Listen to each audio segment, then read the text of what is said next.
It's a damn tune. Welcome, everyone, to a live stream of the LongKang Is it live Kitties. stream? Are we live? Yes, we are live. You look at the camera, no use lah. Oh my god.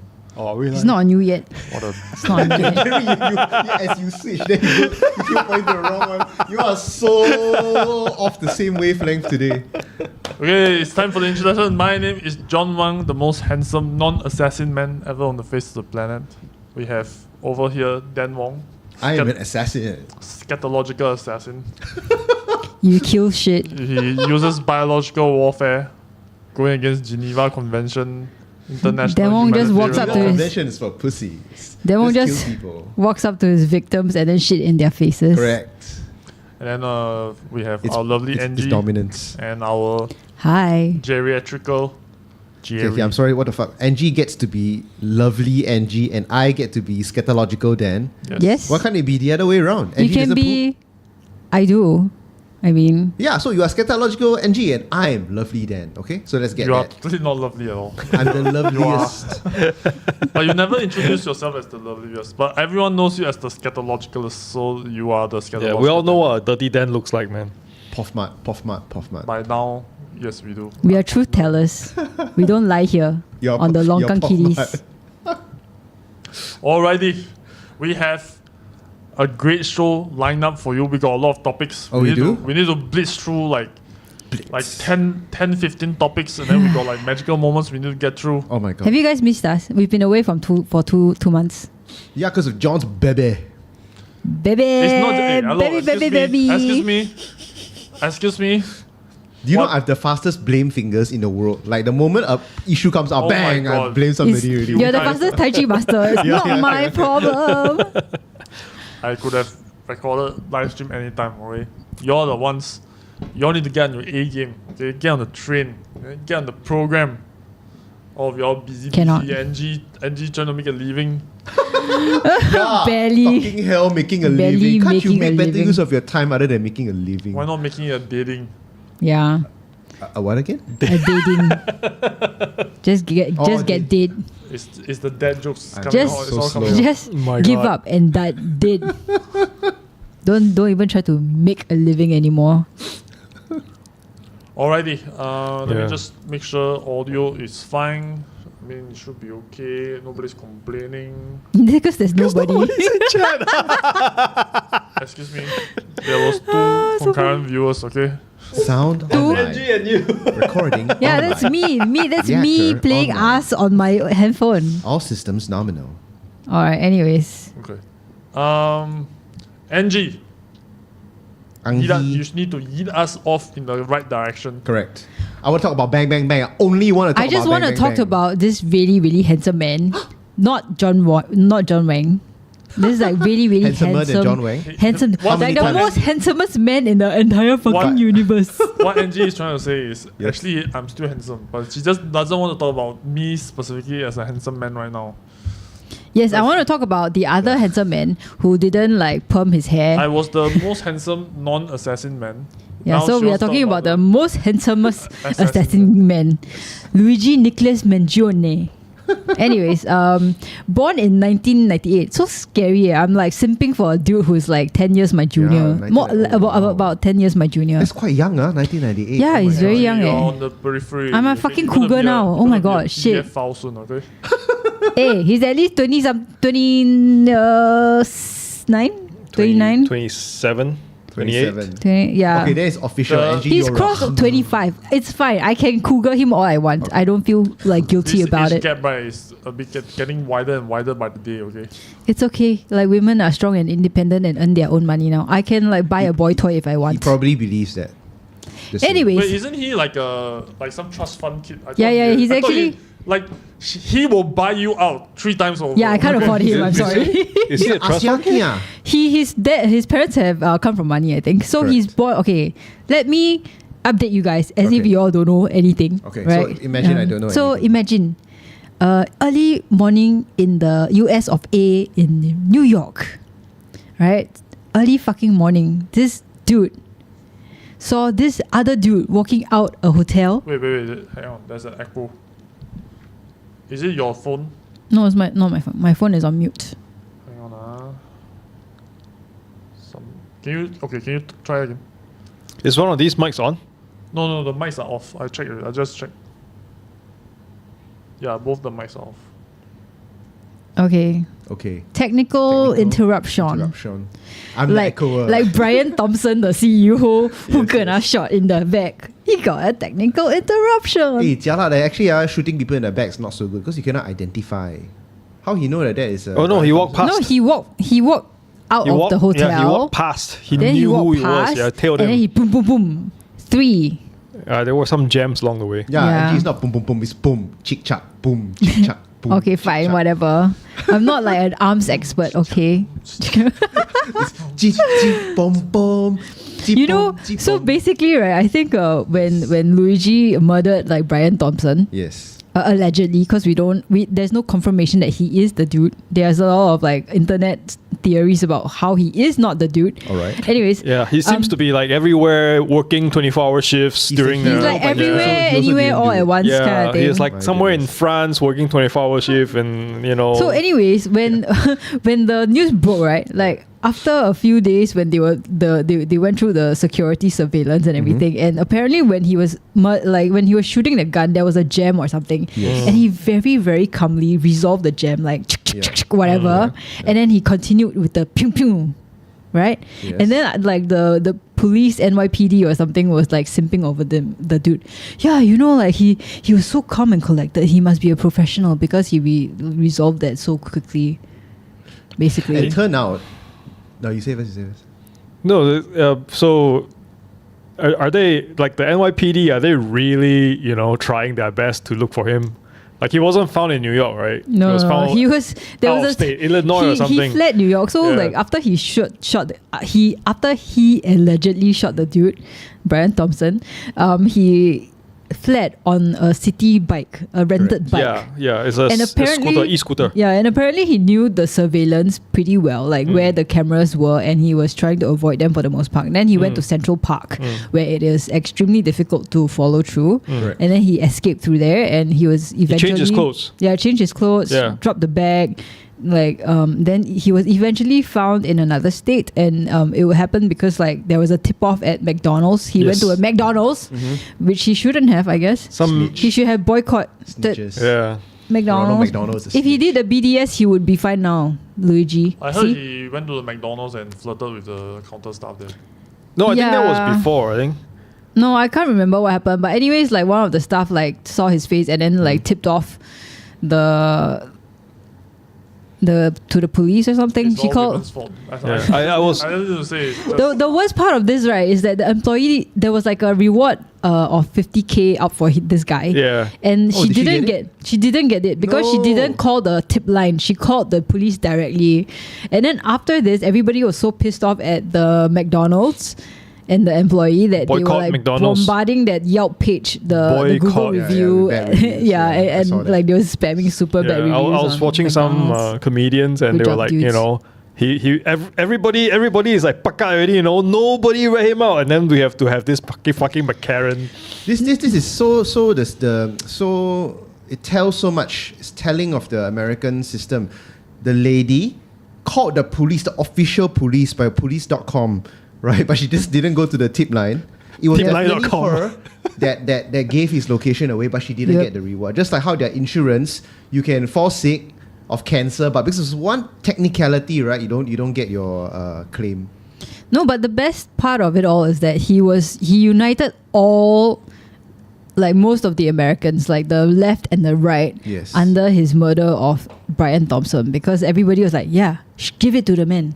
And then all the news organizations were like, oh, we don't understand why people are so happy about the murder of this CEO. He was somebody's father. He was a son. He had children. Because- He's a husband. Because all the news channels are owned by wealthy people. Yeah, and also Ben Shapiro was like trying to make this a leftist issue. Then he was like, all these degenerate leftists are celebrating the death of Brian Thompson. And then in his comment section, people were like, his followers were like, stop trying to pit us against each other, Ben. This is not about the right and left. This is about the wealthy people. This is a class war. It's hilarious. I come to think of it, it's actually It's actually gone to the point where they're starting to, like some of the cracks at the seams are showing. Some of the cracks. Some of the cracks. The cracks. Like it's a At the fucking seams. abyss lah. Yeah, it's the like red- a parting fucking of the Red Sea already, exactly. What are you talking about? More or less attractive, make him more or less attractive to you. If I tell you that his gun is 3D printed, that means Yeah. he didn't buy a gun. He's No, a okay, DIY put a printed- dude. Yeah, it's DIY. I'm telling you, man, Yeah, yeah. this Luigi Mangione, right, Yeah. is okay. First of all, he's a Chad, right? Yeah. He's so handsome. All his photos that came out, right? Oh my god, Yeah. damn hot leh. Not a back angle so anywhere. all the girls are like, oh man, simping over him. All the Yeah. 2A Second Amendment rights people, right, all Simping simping over over him. him because he Correct. gave it to the man. I don't need no registration. I could just go 3D print my own shit. If I can't get Right? my gun, I'm gonna make my Yeah. own gun. And then That's not all how of he them- sounds like. That's not how it sounds like. Yeah, and, not a and, sound- Southern I wanna fat my dude. gun. Angie is so mad. I want to make my own gun. Woohoo.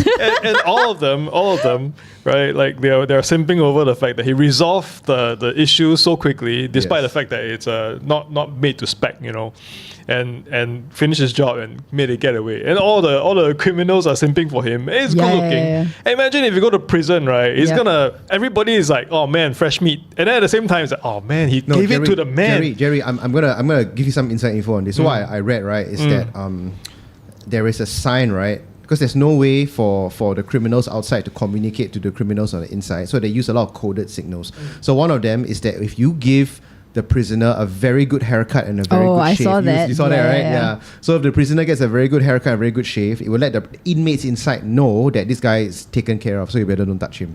Yeah, because you look at his eyebrows, right? They're so beautifully cut, right? He had like a Shaved, right? fresh shave Yeah, on fresh the back. shave. Yeah. He was wearing that orange jumpsuit with the black belt. It's surrounded like by people were saying that he makes it look like a mess. Yeah.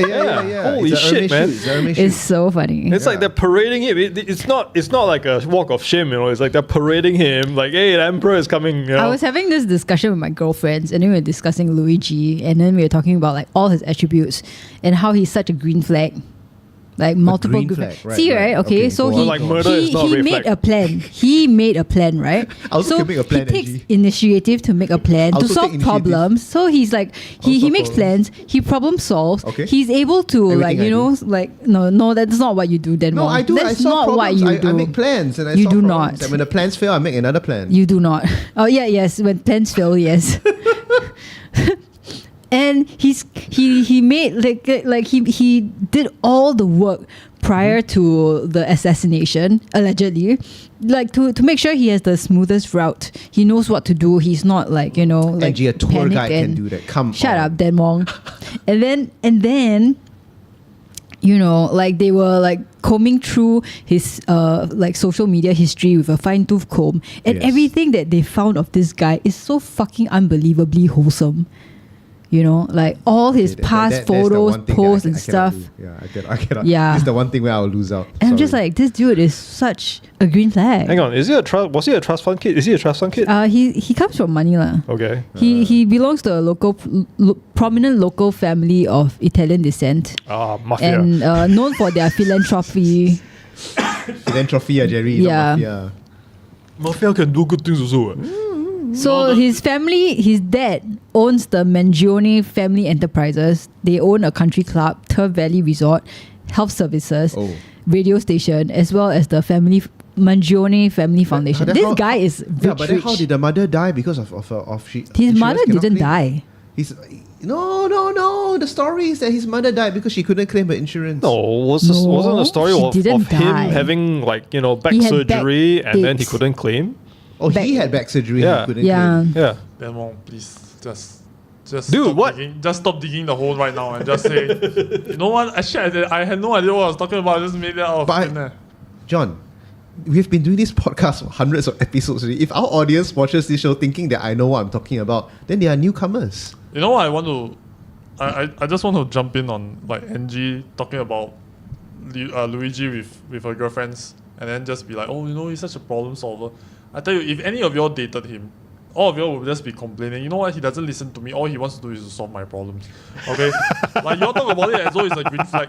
None of y'all would actually love it. Y'all love it on paper. Once he actually goes out and solves problems for you, okay, with a 3D printed gun or anything 3D printed. You know just be what? Like, you just say, hey, something's broken in the bathroom, and then after he actually go and fix it, right? And then you all will just be complaining. You know what? He doesn't listen to me. John, usually I'm on your side about this, but you are absolutely that's such wrong. a stretch. You look at his eyes. Just look at his beautiful, liquid, empathetic eyes. You already know that when you talk, you know whether he wants you to solve the problem or he just wants a listening ear. No. I will say this about what John said, right? So if men solve problems instantly, Yes. women will still complain. Absolutely. Yeah. Excellent. Look, if a dude solve my problem by 3D printing a gun and killing a CEO, you know what? If he goes to jail for like 20 years, I'm gonna wait all the 20 years, okay? Celibate. Oh my god. What if you become the problem and then he 3D prints the gun? Then I'm dead already and there's nothing to see. Green flags all the way. And then here's the second thing that I really love about this situation. Like, I personally haven't read up too much about the details of it. But there is one thing that kind of like just makes me chuckle a little bit. I love all the Is that songs. Suddenly all the left-wing people that were talking about Pro gun guns. control, and then it's just like, hey, guns are great now. Guns are fine. Guns are wonderful. I love God, guns man, now. really, man? Bro, what are you talking about? But they This guy 3D printed a gun, which is like the liberal worst nightmare. Yeah, no? it's This like is the 2A of 2A, man. This is completely unregulatable territory. Unregulated. Untraceable, unregulated. Yeah, you cannot regulate it. Like, you literally can just use a 3D printer to print out a gun. No background checks, no nothing. Suddenly it's just like everything is hunky-dory because a good-looking assassin pop a CEO. But this is like a right-wing talking point because most leftists are not okay with it, but they are okay with the killing of a CEO. You know what I mean? Yeah, but Like with if a you gun, said like, that, that's the thing, right? if you said that tomorrow, like the right wing people, the gun nuts are gonna pass a law that says that it's okay to 3D print a gun like anonymously, I bet you all the lefties will be like, that's fucked.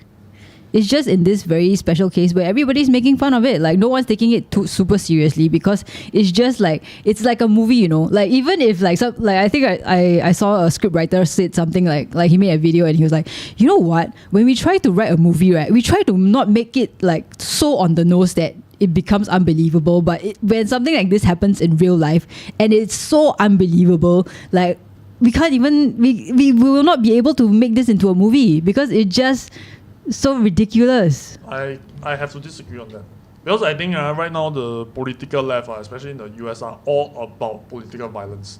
And this perfectly illustrates kind of this like class struggle, like this wealth disparity or wealth struggle, you know, like the corporations, right, like massive corporations holding so much sway over institutions in America, and how, you know, this one vigilante goes and pop off this guy and then he's more or less celebrated. The only reason that he's able to do any of this is precisely because there is an unregulated gun in his hand. And which like the leftists which the liberals have always been fighting against. John, right? It's just like there's so much lobbying against gun regulation that they're not able to do anything about it. Actually, the 3D printed gun, right, surprisingly, it's not a Second Amendment issue, but a First Amendment. It's a freedom of speech issue. Yeah. The gun, like, purchasing gun is a Second Amendment issue. 3D printed gun is a First Amendment issue, which is why actually the US government have a lot of problem dislodging it. Because actually I think some of the Supreme Court, like around the countries, like individual states have their own Supreme Courts, right? They have also unanimously agreed that it is a First Amendment issue. How so? Information. Meaning to say this is information. Oh, right, okay. You cannot just simply censor. Censor. Yeah, cannot just like ban it off the internet. How does the rest of the world do it though? Like, I mean, because there are 3D printers everywhere. How do you like? In stop Singapore people from specifically, we printing don't interpret it as gun, not gun. We interpret it as a projectile weapon. But like, what's to stop somebody from downloading it off like the dark no, web and there's- printing it and nobody And knows we cannot about stop it? You guys cannot think that a 3D gun is doable. No, it's doable. No, Jerry, it's Yeah. not doable. Why You not? cannot do the guts of it. You can do the upper and lower receiver group, but everything in there's No, it's metal on the doable. inside. It's doable. It's just gonna break in a couple of It's shots, doable. and you need ammunition, which you Wait, cannot find in Singapore. wait. Yeah, hang on. It's doable. It's what you're correct about. Yeah, I think the ammunition. couple- Yeah. Ammunition. But if you're Yes. just killing one person, you only need Yeah. it to work. Okay, hang on. Right. So there is an actual working model out there. Kids, please don't listen to this podcast and then go and find. Okay, Nobody's listening to this there's- podcast. In future, if anyone comes across it, all right, there is an actual working model. It's a submachine gun. It's a submachine gun. Submachine gun. It can carry the magazine can carry 30 rounds. Okay. So the idea is very similar to one of the small weapons that was airdropped to the French resistance in World War II. Is you use that gun to kill someone with an actual gun, and you take Right. that gun. Make sense? It's that pipe gun, right? It's that the silent- it looks like a well rod. Yeah. Yeah. So just go look for wellrock.glb on the internet. You'll find it. Yeah. guys. So they basically the idea is No. the idea is What? No. never mind. Just no. Yeah. The idea is you 3D print something to defend Yes. yourself, or Yes. if like with the Second Amendment whatever in America, right? And then if you are being restricted from accessing legitimate weapons, this is how you procure. Okay, let's not get into it. Okay. So basically, you can kind of 3D print the We body cannot- of the gun, right? We cannot stop you from 3D printing. The only thing is if you use it, then you'll be Then arrested. yes, yeah, So you it's like cannot- a very much like there's nothing to But stop you, that's how right? laws work, Yeah. Okay. right? Like we have I a don't know. provision for. How the hell do I know like how far our what's that called our cybersecurity Actually, it's pretty good. breaches? It's pretty good. Like I mean, you know, like how many? how they are able to arrest like teenagers Yeah, exactly. So who you are know, radicalized. they know how. Yeah. They already know what you're downloading. So all this whatever VPN they're selling you, hide your IP by installing a VPN is useless. It only lets you go and download shows from other countries. Right. No, but so like my question is like, let's say if you download an STL file or whatever to 3D print a gun, will they be like knocking on the door? Excuse me. Probably. Yeah. Probably. I likely think so. I would Yeah, like to think so. if you download one file, maybe they won't. But if you download 10 files in a row and then you go to some radical websites that they're tracking, Yeah. then obviously something is flagged, right? Jeremy, do you think You they're know. tracking the porn sites though? Probably. Bro, they are banning all the porn sites in Singapore are banned. Of course, they're tracking porn Yeah. sites. What the hell are you And talking in about? Singapore specifically, I have a library of porn yeah, sites with- that are unbanned. with related Okay, relation to keep guns. on bragging about it. Keep on bragging about it. Then they'll find me, and then I look at person, then they just ban everything that I go to. Oh, by the way, It's illegal to serve porn site in Singapore. Okay, I yes, don't it's know. illegal, and but if you are a young Singaporean boy and you Okay, really do not- want this to is- assassinate LKK do not provide legal advice, okay? Like, assassinate like a CEO, what you do is you don't go the high tech route. Singapore has got it all covered. Cybersecurity, MDDI, oh my goodness, do not do it. Go the low tech route. but the What guy, you do? wait, wasn't is- there a guy who wanted to stab someone and then after he also kena caught? That is Yeah. Yeah, the stupid route. Tampines That guy is lah. stupidity. Okay, so listen up. Okay, what you do is you go and buy 3 kg of South African cherries. Okay, then you go and eat all the cherries, but you keep the pits. Okay, then you go and buy a homemade Mortar and pneumatic pestle. compressor. No, and G, this is the smart way, not the stupid way. Okay, mortar and pestle is the old man way. Okay, then you just go and crush the pits. Be very careful. Squeeze out the guts of the pits. Inside contains cyanide. However, in order to get enough cyanide to actually kill somebody, you need at least like 5,000 cherries. So roughly 3 kg, maybe 4 kg of cherries. So good luck with your cherries. 5,000 cherry is 3 to 4 kg. Yes. Bro, what the heck? Yes, Are you yes. serious? Yeah, I mean, I've actually done I've made a plan, NG. Okay? No, I know. Is that Dan, so? it's not just you made a plan. Actually, you already made the cyanide pill. Is fake tooth. Pull it out. Pull it out. Pull it out right now so Jerry, the audience I can think see. the cyanide is to kill people, not to kill Yeah. myself. No, you put it inside your tooth, man. Then you can take it out and drop it in other people's food, man. Yeah, but then what if I ingest it? It's Then- like in my... But that's so you. I agree. There's nothing more than wrong than like making a plan and it going wrong and then like I'll be like, hey guys, I got a great plan to... that's exactly what. You should show people your fake tooth right now. Oh really? Oh yeah. There's a cyanide pill inside. You know what? I'm gonna switch off. Okay. No, switch it to Dan Wong so he can show off his like Do you know fake how much this tooth. costs? It costs 700 Singaporean dollar. Okay, so Why is it so donkey all the time? the camera is not on Dan Wong right now. No, because how it's can you do that? That's so like that's censorship, dude. Like what Yeah, about I free know. speech? We don't have. Where's our First Amendment We rights? don't have First Amendment We don't rights. have it. We don't have it. Dan Wong. Like LongKangKitties listeners, you are witnessing firsthand how censorship works Hey. in Singapore. It's okay, John, you can censor me, but every one of our diehard LongKangKitties fans probably already has got dentures. You're saying we're old, ah? No, I'm saying you guys are poor. If you guys have got money, you will get implants, not dentures. Okay. Yeah, but implants is 3 to 4K. Ouch. Yeah.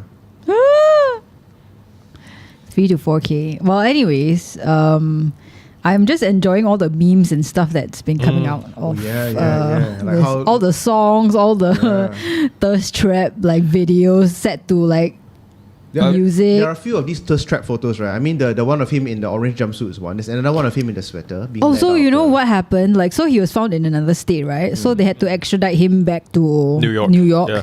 And oh my god, they sent the entire fucking, I don't know, like SWAT team or what. And the photos, right? They were comparing it to the Superman like movie photos because it was just him, right, in like his freaking prison attire, being surrounded like by all the fucking like policemen, like just amazing. What, That guy does what not did have a Lydia say bag, about though. him? They just say a lot of good stuff, which I don't care to repeat. Why are you jealous, Dan Wong? Jealous? No, I'm not jealous. I'm just saying, Angie, that I can put together a plan. I can solve problems. I can 3D print materials. I can do all those things that he can do. Okay, I Yeah. can crush 3 kg of cherries. I Yeah, could he's have done jealous. what he could have done. Yeah, he's jealous. He's It jealous. sounds like jealousy to me. Okay, from our chat. From Charlene Neo, instructions are clear. I got diabetes from eating the cherries instead.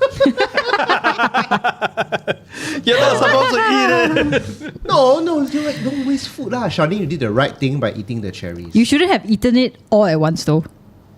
Probably. Maybe Charlene has got an iron stomach. I mean, you don't know these things. Apparently not, because she got diabetes. Okay, blog user, does Luigi make LKK simp for him, but he's a murderer? Okay, I Alleged personally am only, not, okay? I'm not simping for him. I am. I think he should die. What? Murderers should die. Yep. Okay. It all depends whether. Okay, what are you guys betting on? Manslaughter or homicide? Homicide. He's Straight up. charged for quite a few things, Yeah, you know. Like straight he's up. charged for first degree this one is murder. this one is the American tactic. They will purposely No, charge like you one it's thing higher, like terrorism or something. 11 state charges and 4 federal charges, and those include first degree murder, murder in furtherance of terrorism, criminal possession of a weapon, and stalking. And then the federal murder by firearm charge makes him eligible for the death penalty, even though the federal prosecutors have yet to indicate if I think they New will York pursue it. itself doesn't have the death penalty. New York State itself doesn't have the death penalty, if I'm not wrong. I'm not sure. Yeah. But anyway, he's going away for a long time. No, Jerry. Most likely. You don't No, know but this like because- if you look at the videos that say that he might not be the guy, right? Like I think there's some like truth to it, Are because you if you running the narrative? Oh, then? no. My no, God. but like if you look at the photo, right, of the guy who was actually photographed from the surveillance camera, like the face actually doesn't really look like him, honestly speaking. Then who are we simping for? I Did will- we just simp for the wrong person? I don't care, will he's just let- hot. I will let the prosecutors do their job. No, you know. Jerry, you are going to let the jury do their job. The And the reason why he might get away with murders because they are running on the jury system. The jury people Hang are on, hang normal on, hang people on. like No, you and I me. don't. I hang don't on, know hang if there on. will be Yeah. a jury system. Yeah. Oh, really? Like they might, because the public is so overwhelming, and this is such a big case that it's Yeah. known everywhere It that could be. that one, you America cannot get can- like can- people who are Yeah. sequestered in But some nunnery. anyway, he will be in the system for a very long time. As in, even if he's Yeah. not formally like guilty and put into prison, right? Yes. He will probably be in and out of the court system, because if this one fails, then they might appeal, go to a higher court, or whatever. It might go all the way to Supreme Court. Who knows? Okay, so my autistic brain is saying, right, like it'd be very funny if that instead of a jury system, they have a Jerry system, and then inside the jurors' pew, they have got like 20 Jerrys going like, I'm not sure. Not quite sure. Well, I can see both sides of the issue. Yeah. You know, like should he have shot? Maybe Let's look at not. both But sides. you know, at the same time, like should the CEO have killed so many people with his policies? Well, Exactly. We probably need not more to. data on this. We need Well, more yeah. data, and then they'll just keep mistrial. That could work as well, you know. Until Like the a prosecution super- says that we have no more money to Super pursue waste of this taxpayers' and, money, and man. we'll just you know. No, you know fast-track it. what? The judge will be so frustrated. He'll just be like, you know what? Fuck this shit. Let's throw this out of court. I can't stand this anymore. Like Actually- 20 Jerrys. John, I actually do hear the echo. Oh, you I do? think it might be your two. I don't know where it's close to coming each from. other. Yeah, Too close to each other. yeah. Or it's one of the. Yeah, I don't know. Is it my? No, I can hear it. Or is it because you're? I don't know. Anyway. How you've got Okay, a device here, yeah? maybe your two just speed up a little bit Okay. further, but yeah, just try that for a second. Okay. You're too close to me. Speaking of people in and out of prison, Donald Trump has won the. Speaking of US people who got shot, Speaking of people who got shot. Yeah, there you go. And speaking of people who got shot, then the leftists went nuts over guns are good again. Yeah. Donald J. Trump. The J apparently stands for John. Huh? Not Are you sure? related. Yeah, I think I it's thought it was J. Jeremiah. not Jesus. I think it's John John. I think it's Donald Jesus Trump. Maybe it's Jesus. Maybe he's Mexican. Maybe he came from beyond south of the border, and now he's just like trying to prevent other He's Jesuses trying. from coming down. He's trying to look like he's a white man, but orange man. No wonder he's orange. That's why Yeah. it's the He's like perfect Jesus. camouflage. It's a Jesus, orange Jesus. So he got elected president for what is it, number 47? Yep. 47 president Yeah, of the 47. United States of America. America. Can't say that I am terribly shocked by this result, considering how terrible a candidate Kamala Harris was. Why do you say that she's a terrible candidate? Apparently there's been a few breakdowns of her candidacy and her campaign. Apparently, like she's only had about 100 odd days to campaign. Only on day 30 or 50, somewhere between 30 and 50, she had her first solo interview. I mean, imagine like you want to be the president.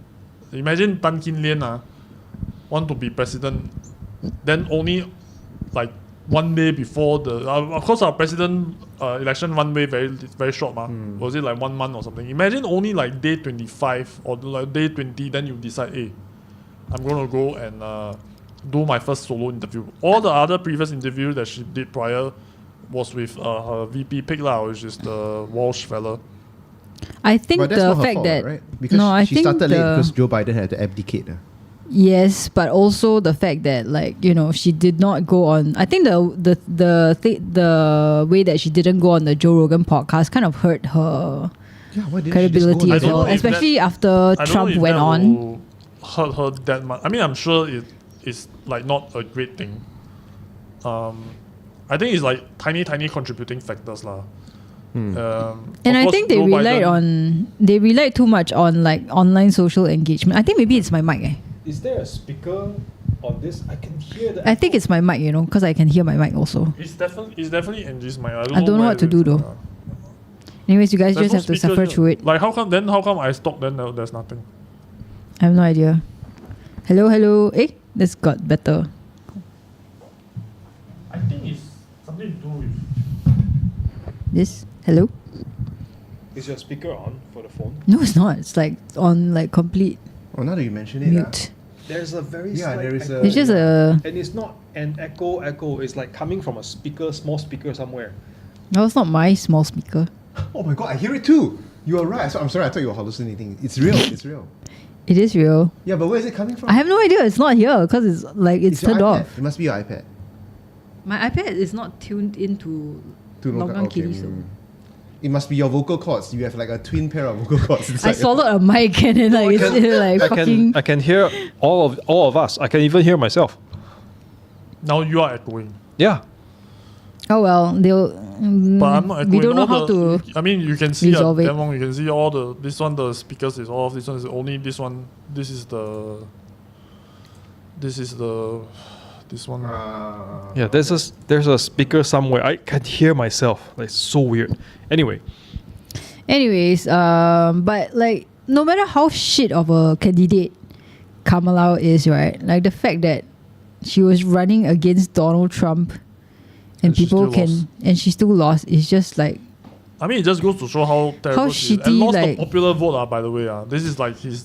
she only lost by like 1% right? It doesn't matter. This is the first Republican to win the popular vote in 20 years. The only other time was George Bush. Didn't she also like have like a $20 million deficit or something? After a $1 billion budget. Yeah. She fundraised $1 billion. Spent about 200 of it on Beyonce. Then apparently they marketed that event as Beyonce is going to perform. Then Beyonce went on stage and then didn't perform. Everyone was just like, what the heckerino is going on then? Well, can you explain Beyonce's lack of performance? So as an American citizen, because I have an American passport and I went to America to vote, I was very torn at the voting polls also, because all my different American friends are saying this and saying that. So I think what I did was that I voted for Donald Trump because I felt like he would be able to bring business into the country. Ultimately, first and foremost, he's a businessman. And I think right now, because my business is very poor, maybe there'll be some kind of trickle-down effect of him, facilitating trade. And the tariffs, right, all that issue about the tariffs, right, is a waste of time. He will surely use his stupid strongman argument and negotiate against the tariffs one. You watch and see. Tariffs, not tariffs. Tariffs, not tariffs. I don't know how you Singaporean folks do it here, but here in America we call it a tariff. It ain't a tariff, it's a tariff. Tariff.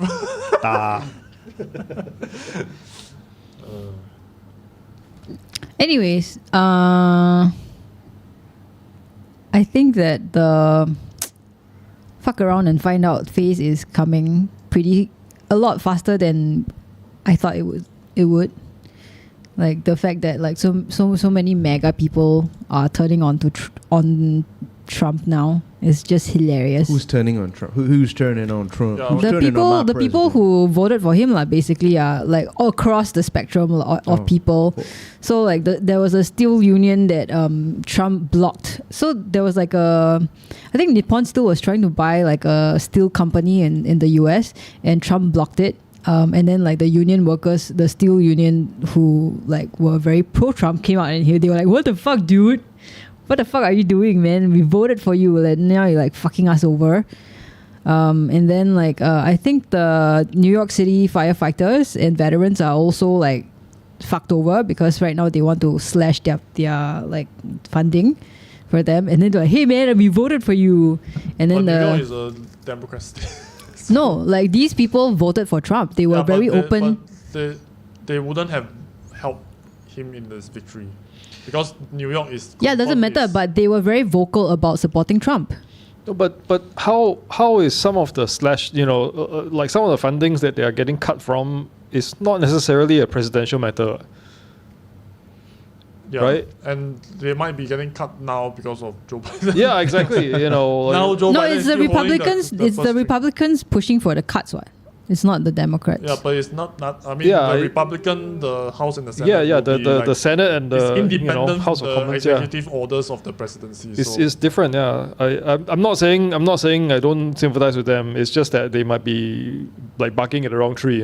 It's so strange. I feel like the both of you two men might know more about American politics than some Americans. Because it's always, face, man. I cannot help it. Like every time you go on X, whatever, it's in your face. Okay. I gave up already. So you're not on TikTok, but you're on X. Yes. Okay, fair enough. Isn't that worse? I'm on Blue Sky also. Are you not like going like just watching all the fallout? Watching all the fallout from Elon Musk and MAGA. Oh, it's Elonia funny. Musk. It's hilarious. Yeah. Yeah. They're calling him like the vice president. No, they're calling Elon Musk. President. No, they're calling Musk the president and then Donald Trump the vice president. And Donald Trump's ego cannot take it. So he came out and said like, Elon Musk is not the president. He actually came out and he was like, yeah. It's like really funny It's so funny that people can think that way. I mean, No, but because they were like making all these like AI generated videos and photos of them like Donald Trump as a woman and then like or Elon Musk as a woman. okay. And So John, I think it's all riddle getting to me him. this. Since you're the guy, you're the immigration guy. You hate immigration, right? It's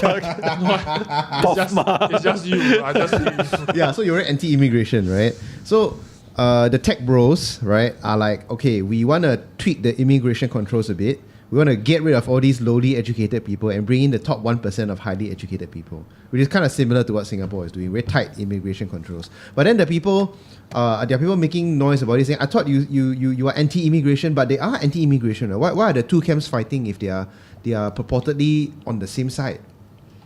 I have zero idea what you're talking about. I don't know. I think it's Are you talking about the H1B visa? Yeah, the H1B right, visa. yeah. So basically, That's what Elon you were Musk, talking about, right? Elon Musk put out a tweet and said that like he supports the H1B visas and he wants more of it, right, or something like that. Yeah. And then like the H1B visa basically is like the visa that a lot of tech workers, big tech workers are use. on.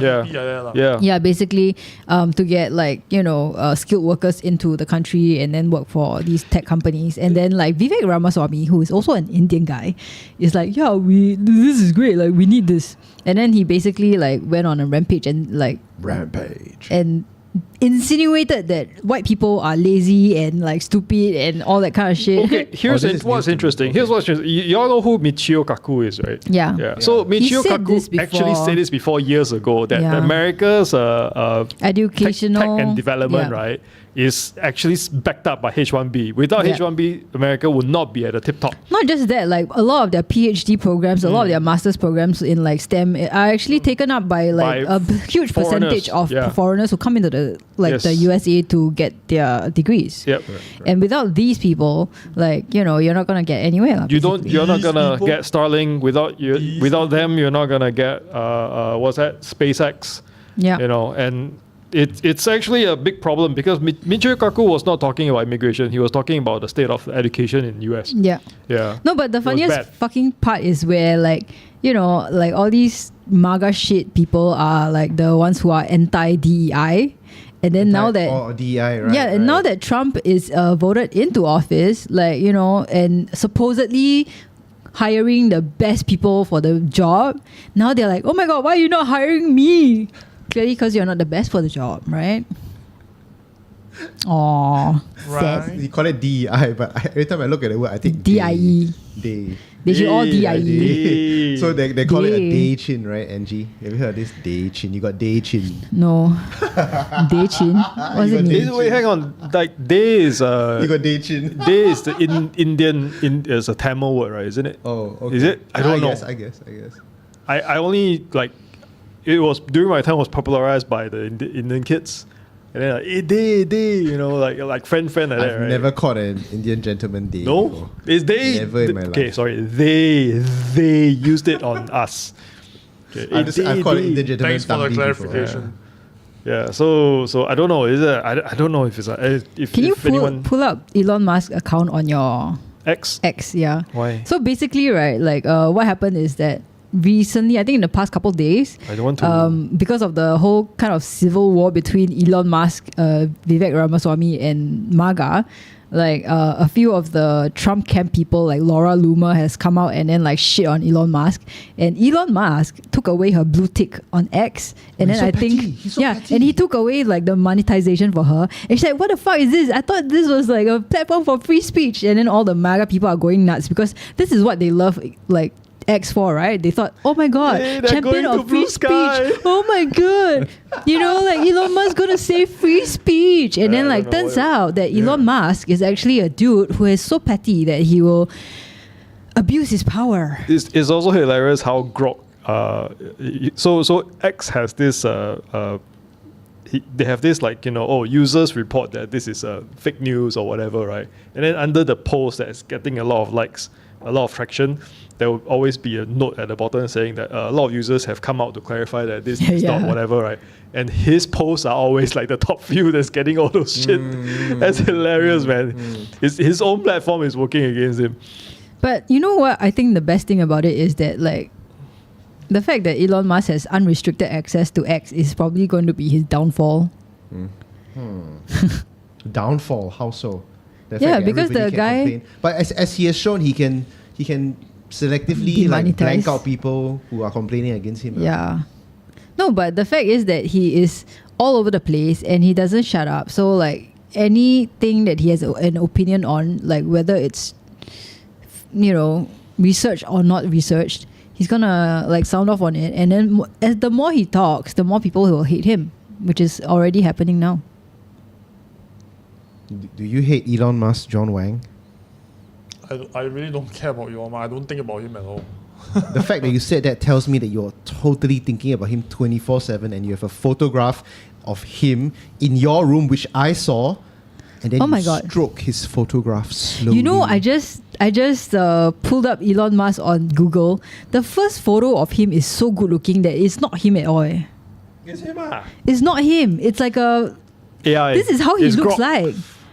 You know, he's never looked like this ever. Yeah, this is This is a chat version of Elon Musk, He went and it's the through- first photo that comes up. It went I know through what you're talking about, I know what Grok. you're It talking went about. through Oh his my Grok God. AI.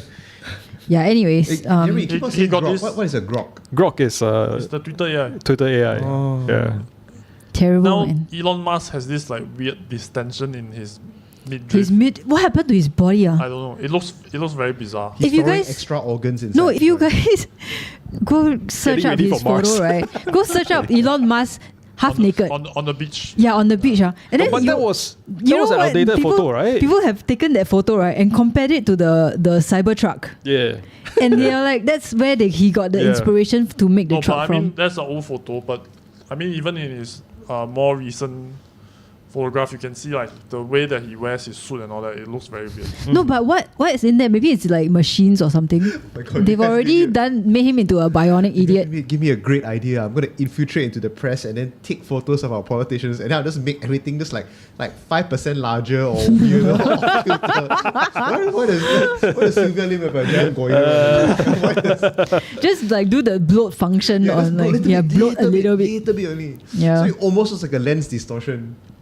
Oh my can God, discredit fucking every hilarious. single politician and powerful person in Singapore and Kena puff ma. speak truth Yeah, under man. power. They're gonna create a new acronym just for you. Then. But you know what is the most crazy thing about all of this is the fact that Elon Musk can have such huge influence over the entire election process and over the US government without even being elected inside. Yeah, that's It's so because he's insane, worth 300 billion. 400 now.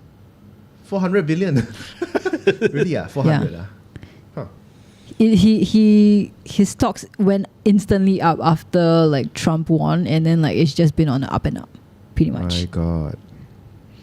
Yup. So, anybody bought Tesla here in this room? Care Nope. to share? I just saw a Tesla truck the other day at Millennium Walk, I think. Oh, it came to Singapore. Yeah, it's in Singapore. Oh. It's like I the mean, ugliest fucking thing I've ever seen in my entire life. Right. It's like people having influence over election has just been like a thing since forever. Yeah, Yeah, but it's not- never been I- this like. I don't think obvious that's though. I don't think that's the case. Yeah. I don't think that's as true as you might conceive of. Like the fact that they can just like willy-nilly set up a complete like arm of the government called Doge and put two okay, people it's- in charge of it.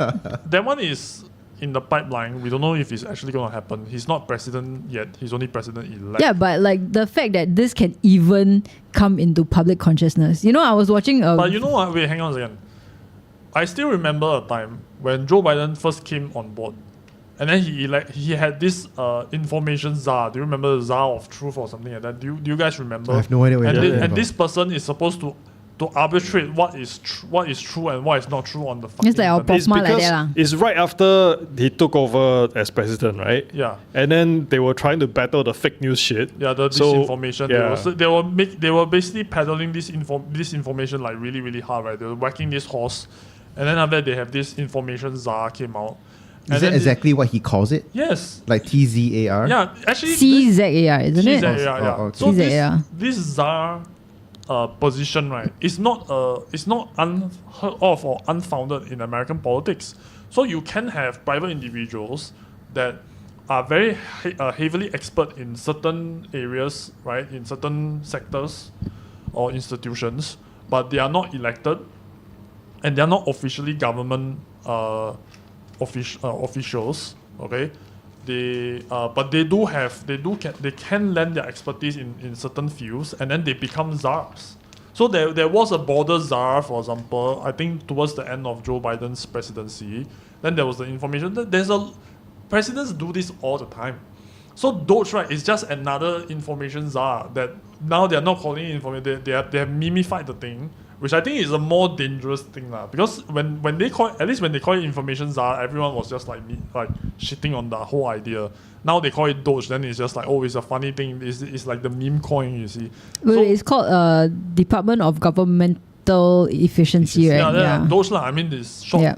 But which is the same coin that Elon Musk loves to peddle, right? I think they want to meme it, and I think Elon leans into that whole like, I'm such a, like online persona kind of shit. This is the new face of like information manipulation in the coming years. It's just what CNN used to do when they selectively push narratives in certain directions, and then now it just so happens that Elon Musk have reinvented the game. I mean, that's his crowning achievement as far as I'm concerned, which is he's just reinvented the disinformation game. And I don't know if it's a good thing or a bad thing.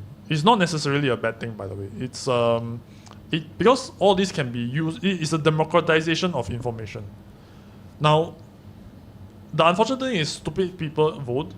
And similarly, stupid people can give out information. Everybody has a podcast nowadays. I mean, I'm not excluding us. Just look at this guy on the right. We are the people who need to have like podcast tax. They were like saying that it's like podcast equipment is too cheap nowadays. Yes, everybody has a podcast. I mean, when we did it cost us thousands of dollars because we were a bunch of fucking boomers. But such as it is, the fact of the matter is that, I mean, information has just been mimified, and I think that's like a slightly more terrifying thought. No, the thing for me is that nobody takes anything seriously anymore, which is like fucking terrifying. Even like, the whole Luigi thing, I kind of participate in the whole revelry of it and like, like thirsting over him. But the fact of the matter is that it is a very important kind of debate that we have about like, policies and stuff and class wars, right? But everybody's like, oh my god, look at him, like, oh my god, he wore this really cool designer shirt in his first court hearing, and then it got sold out. And that's pretty much where the conversation ends. His suit got sold out. The backpack he was carrying when he was doing a shooting got sold out. No, the backpack, right? So there was this like disinformation that went about that the backpack that he had, right, had a serial number, and then the CEO of that backpack went to the NYPD and to tell who they were, and then like everybody was like shitting on them and like like just bombarding their social media. Oh, yeah. So he's a snitch too. No, so yeah, that's what they call him. Then the CEO had to come out and be like, hey guys, that's not us, man. We didn't even give any information, and we would never give any of your information, but it was too late. Okay, what's interesting about going back to Luigi? What's interesting, right, was X, right, has a lot of these very, very interesting people on it, and so there's this guy who just so happened to be offloading information, like tracking information off the CD bike, right? Because he was doing some research. Okay. And on the hour of the murder, there was only one CD bike going in a certain direction. Only one. Like everybody is like, how do you know? It's like, look, I've been looking through all the information. Out of all the wreck that he took the bike from, right? Everything is GPS tracked. There was only one bike going in that direction, in that area. Okay. And then it locked to another charging port somewhere around that area. So if I were NYPD, I would look there first. And he obviously forwarded the information to NYPD. Okay. Yeah. I mean, okay, I'm gonna kind of segue. Anyway, we talk about this for some time now. I'm gonna kind of segue this also, but we can kind of keep the conversation concurrent regarding like so quote unquote information warfare. And I think here's the fact of the matter is that narratives, right, has always been constructed, and it's always been pushed by certain group of people. And I think the income Allianz, the merger going bust, right, is a very powerful example of there was a narrative, then the narrative got mimified a little bit, And then later they came out and clarified that if there was pressure being placed on them, on Allianz, as a result of this this so-called, not when I say global, I don't mean like around the world, I mean like what people around Singapore broadly understood as like the optics of the situation. And that became like a very powerful pressuring tool, right? Whether is it right or wrong, that's a separate conversation altogether. No, this is like people have never been concerned about the validity or the accuracy of information. They are only interested in how they feel about the information. Okay, so with regards to did the CEO of the backpack give the serial number? Are people truly in love with Luigi? Is Elon Musk controlling too much of the US government? All these questions, right, are just like, I don't think they are new questions. They are rehashing of old questions. And if you look at the cycle of history, it just happens over and over. Like it's just different people at different times holding different types of power. That's it. And it's just going to be an unfortunate side effect of living in society. I mean, yes and no. Like, I don't think, like, in any, as far as I am concerned, I don't think there has been any person like Elon Musk who's dealing with multiple government, has his finger in multiple pies. So obviously, have you met this so guy obviously, called Rupert Murdoch? Yeah, but how many newspapers does he but own? Rupert, He is international, okay? He has No, fingers wait, in like the Rupert Murdoch, Australian yeah. government, in the UK government, in the US government, bro. but he is not directly interfering. No, because, Elon Musk, look, Rupert Murdoch uses his mechanisms.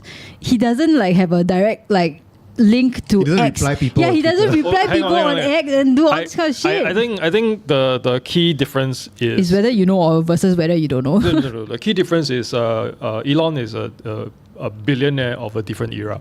Yeah, it's about Yeah. capability Yeah. and technology rather than the so-called the means. The Yeah. means has always been there. It's always accessible by some amount of elite people, right? Yeah, it's but just that like- we have made it efficient. Like, you know, Rupert Murdoch, right? Like, he all his shit, right? Like, you as a normal citizen, you really have to fucking go dig Yes. into this shit. Because Whereas Elon Musk is like right on the surface, and people are still like, well, no big deal. What? It's not that it's no big deal. I think what I'm trying to demonstrate here is that all of this is a cyclical series of events. Sometimes the right wingers are controlling the narrative. Sometimes the left wingers are controlling the narrative. The real difference here is the means and the capability, the scale of it. Elon Musk have reached a certain critical mass of scale. That much I would agree. But then at the same time, right, because of the scale, there's a huge element of it that he cannot control. Yeah. And this is where There's a lot of the really weird things start to happen when it comes to the US election. The mimification of Elon Musk himself, people spreading stuff about him. They're just things that he cannot control. And I just don't see it as He all that doesn't much need different to from control. like all the other eras that has preceded him. No, he doesn't need to control the narrative about him anymore, but he has a lot of direct control over, like, because he owns like Starlink, right? And then he's like using satellites over all these like war zones. You know, he's like turning it on and off, like at the behest of Putin or whoever, and then he's like talking to like various governmental officials. That's not and true. Angie, Yeah, that's- Elon Musk has never turned off Starlink for Ukraine. Yeah. Yeah. No, At the he behest of Putin. no. at the behest of whoever lah. No, I mean, okay. At the start of He it, is- your premise was that Elon Musk is too powerful because he's too linked up with the several different governments. I don't think that's precisely true, and I think you have some. There is like merits in, like- security clearance of like how you are able to access certain like governmental positions, right? Like, and also like people. Like I said, you know, there's all these information czars that preceded him. The various czars of different administrations. They all function in more or less the same capacity. They are private individuals that adopt certain government roles to help solve certain problems. Like I said, I don't think the problem is so different from what it was in the past. All this, I agree, there are problems. Okay, We There are didn't some- have like such interlinked like globalization in the past though. So like, would you say that deglobalization is the solution. I'm not saying okay. Well, I would say that that's where we are headed. It seems like because all the nations are starting to get a little bit more nationalized. Actually, now I'm very curious. Now I need to know, how do you feel about deglobalization? I feel like it's inevitable. Like, how do you feel about it personally? Like, do you want it or do you not want it? Like how I feel about it doesn't really matter because like I want to know. I know it doesn't matter. I want to know. As a Singaporean, I am fully for open, trade and globalization, and so that we enjoy each other's expertise, and then we can enjoy all the low prices, like because of efficiencies of trade. But I also recognize that all of us found out during COVID that like having production means outsource means that sometimes you're cut off from very critical products. And not just that, low prices means somebody else is footing the bill, and it's just poor people from other countries. Exactly. And I mean, like there's always that like very big element of exploitation and stuff that happens, right? Like when you don't see the suffering that goes on, but you enjoy the fruits of your labor. So Angie, for the third time, what do I feel about it? Feel about globalization or She really said deglobalization? she wanted globalization. As a Singaporean, I would say that yes, I support globalization, but at the same time, I'm doing a Jerry on this. Like I honestly don't have like a strong. I don't want her to do a Jerry. I want. Come on, Angie, give me something substantive. I would say Let's that go. like. No, because like as a Singaporean, if everybody like becomes like very nationalistic, right? We are on the losing end of it because we don't produce much, we don't export much, and we rely on other people. Don't default this to like some nationalistic level. I want to know how NG. But it impacts me as a Singaporean. Yeah, I know. But NG as a person with her own set of belief and ideology strongly believes in a certain thing. Well, I want to know what that certain thing is. I'm always like for open like communication and open trade across countries and nations. But maybe some parts of nationalization would be good. Being nationalistic is good. Okay, so you're doing a Jerry lah. You're doing. We need to meet in the middle, guys. Nothing wrong with doing that, John. No, because like being have complex nationalistic views. Hang will on, clearly. she's the one that always making fun of Jerry. If you I wait. started the meme, okay, but Yeah, but this is a hard thing to have like a stance on because like being nationalistic will definitely make any country suffer. Smaller Yeah, but, countries especially. Smaller countries especially. Greater globalization also enable the rise of people like Elon Musk, which you have a big problem with. Exactly. So like I mean, there's like pros and cons, right? Like, but the thing is, I think the other thing that's terrible about globalization and like open travel and stuff is also that pandemics go everywhere, right? Something that was originally constrained in maybe one nation or one state can travel everywhere and make it an international pandemic. And I mean, it's just a world that we live in nowadays, I think returning back to protectionism is like really stupid. But I can see why people are concerned, right? Like, I mean, there are a lot of issues about migration and immigration across the world, and that's like a huge issue that's brewing across the EU for the past 10 plus 20 years. Wouldn't it be fun if we just became like Japan like 400 years ago and became totally super insular, close off all our borders to every damn country, only use the resources that we can grow in this country? That would be so amazing. We would develop our own unique and then they got culture. fucked by every country that subsequently stepped foot on it. And then that's how you get like the fat boy, fat Joe. And then in 300 years boy. time, talking about the nuclear bomb, is it? foreigners will What they fly call on floating ships into Singapore trying to trade with us because we'll be making katanas made out of wood. And then they will come here and they will just fuck us in the ass and steal all our shit because we have no capacity. But we got katanas made of wood. No, but okay, sorry, but it then is fat man and little boy. You have to also understand. You don't much the two bombs. But you have to remember, like after Japan closed off its borders Yes. upon the meeting with the Europeans, right? Correct. That was like for about 200 years, I think. And then when they realized that closing off is not a solution, they reopened and they westernized rapidly. Right. Yeah. Right? They had to do a 180 and they had to do it very quickly because they realized, hey, look, we're falling behind. Right. Yeah. And on the flip side, at the same time, I think China was trying to hold on desperately. The Qing dynasty was trying to hold on desperately, and they lost every fight. Yeah. So which one is? I think again, right? Like when you open up, like you are able to gain all the technologies and advances and stuff like that. But at the same time, there's also homogenization, which is, I can hear the echo so loudly, Which, you know, like when you homogenize cultures, there's really nothing new when you travel sometimes. It's just the same old fucking cafes and cutesy quaint things everywhere. Starbucks everywhere. I think she's like too close to the wall and then just, like, The wall. But Yeah. isn't the wall insulated? This is not actual. know. What is going on? It's just so clear. Your earphones. Do you have earphones and No, headphones? this one, bro. This one is your computer. Don't have speaker one. Remember? Can you say something? No, Hello. okay. It's getting very loud over here. The atomic bombs used Yeah, at Hiroshima, Japan. The sound is bouncing off this corner. Or maybe you Okay, I move see. closer to Jerry. Maybe that will help. John, The on a atomic separate bomb note, used right? at. Is this better? No, not at all. No. No, not at all. Shucks. Oh well. So it's not.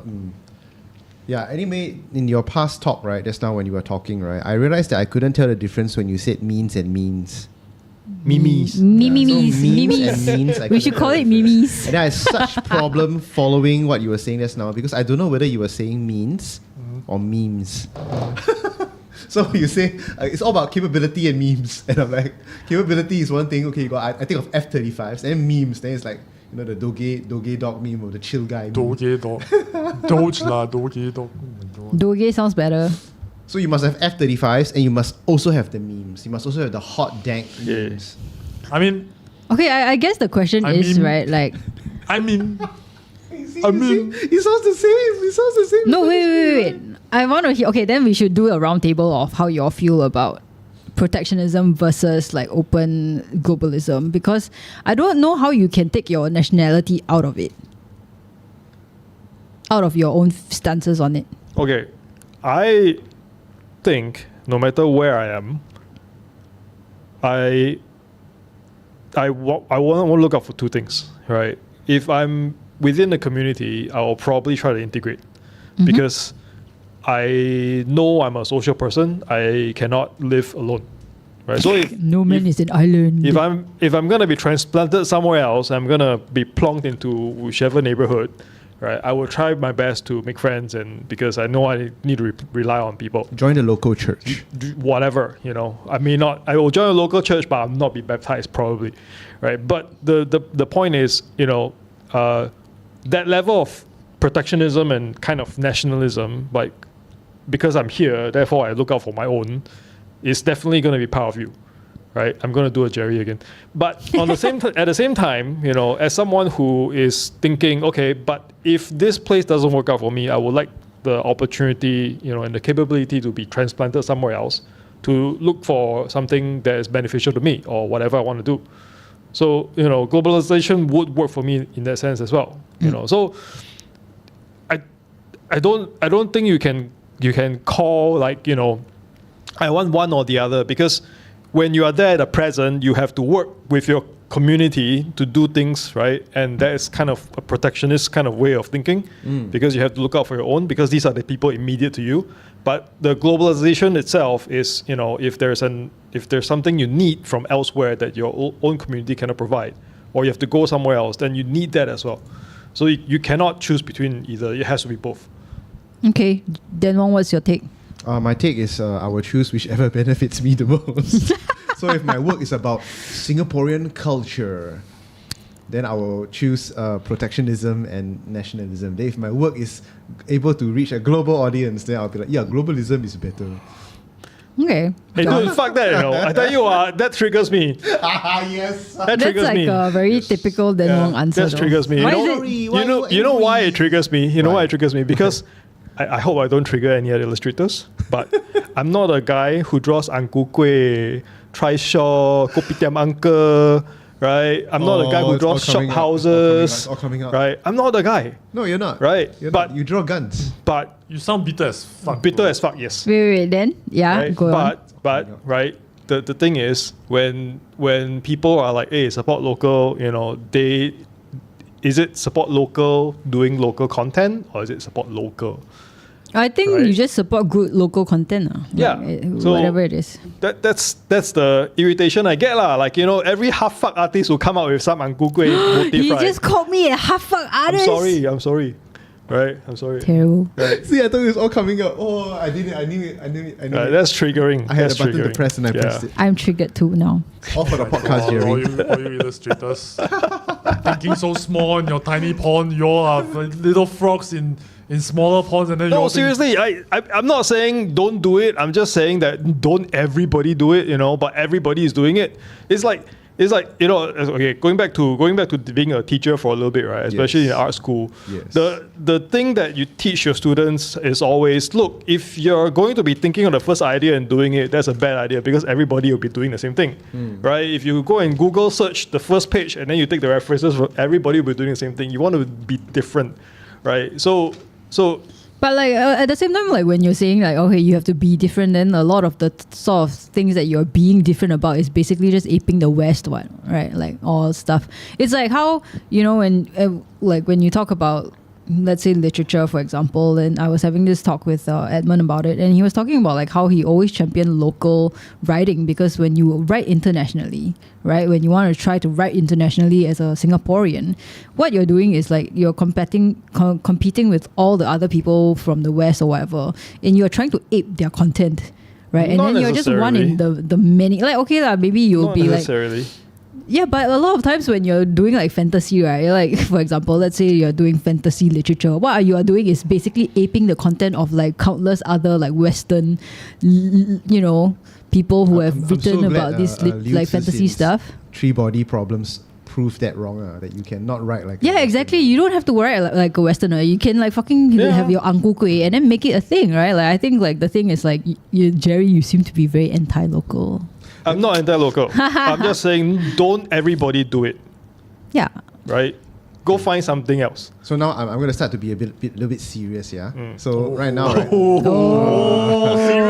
Serious Dan, never seen before. Oh shit, son. Serious Dan. Ching. Put on my glasses. I want you guys to imagine a scenario, right?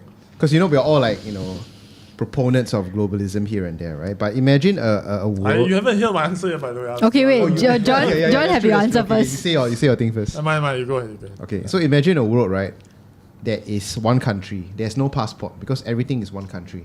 Everything is the world, and you are a citizen of the world, and there's one government which rules the world. The United Space Earth Government, right? Would you like that? No. Terrible idea. Okay, why is it a terrible idea? Okay, wait. Let the proponents of globalism. Okay, why you don't like the whole world? You can go anywhere. I didn't say I didn't like it. I didn't say I was against it. So you love it, is it? You want a world that's like that? We all have one currency. I think it's very difficult, but like I would like to see how. I would like to experience that. Yes. Okay, but you just need one Elon Musk and he will rule the world. One Elon to rule them all. So the power has been given to him because he rules. Whoever is in the government of the earth, right, rules the earth. Yeah. So your fate is tight. Well, okay. It's not like it's like the world is doing super well right now. I would like to experience it. I'm not saying that it's gonna be good. I'm just saying that it'll be quite interesting to see how that works. Okay. Interesting can be good or bad, right? Yeah. Okay, fair enough. Okay, what about you, sir? It's not gonna happen. It's a hypothetical, dude. It's a hypothetical. It's a magical moment. I would say even if you have the no passport, you can go anywhere is more possible, but you will still have even if you have like a whole united earth whatever, and there's no countries, you will still have different counties, municipalities fighting for funds and everything. Fighting for funds. It's gonna be countries.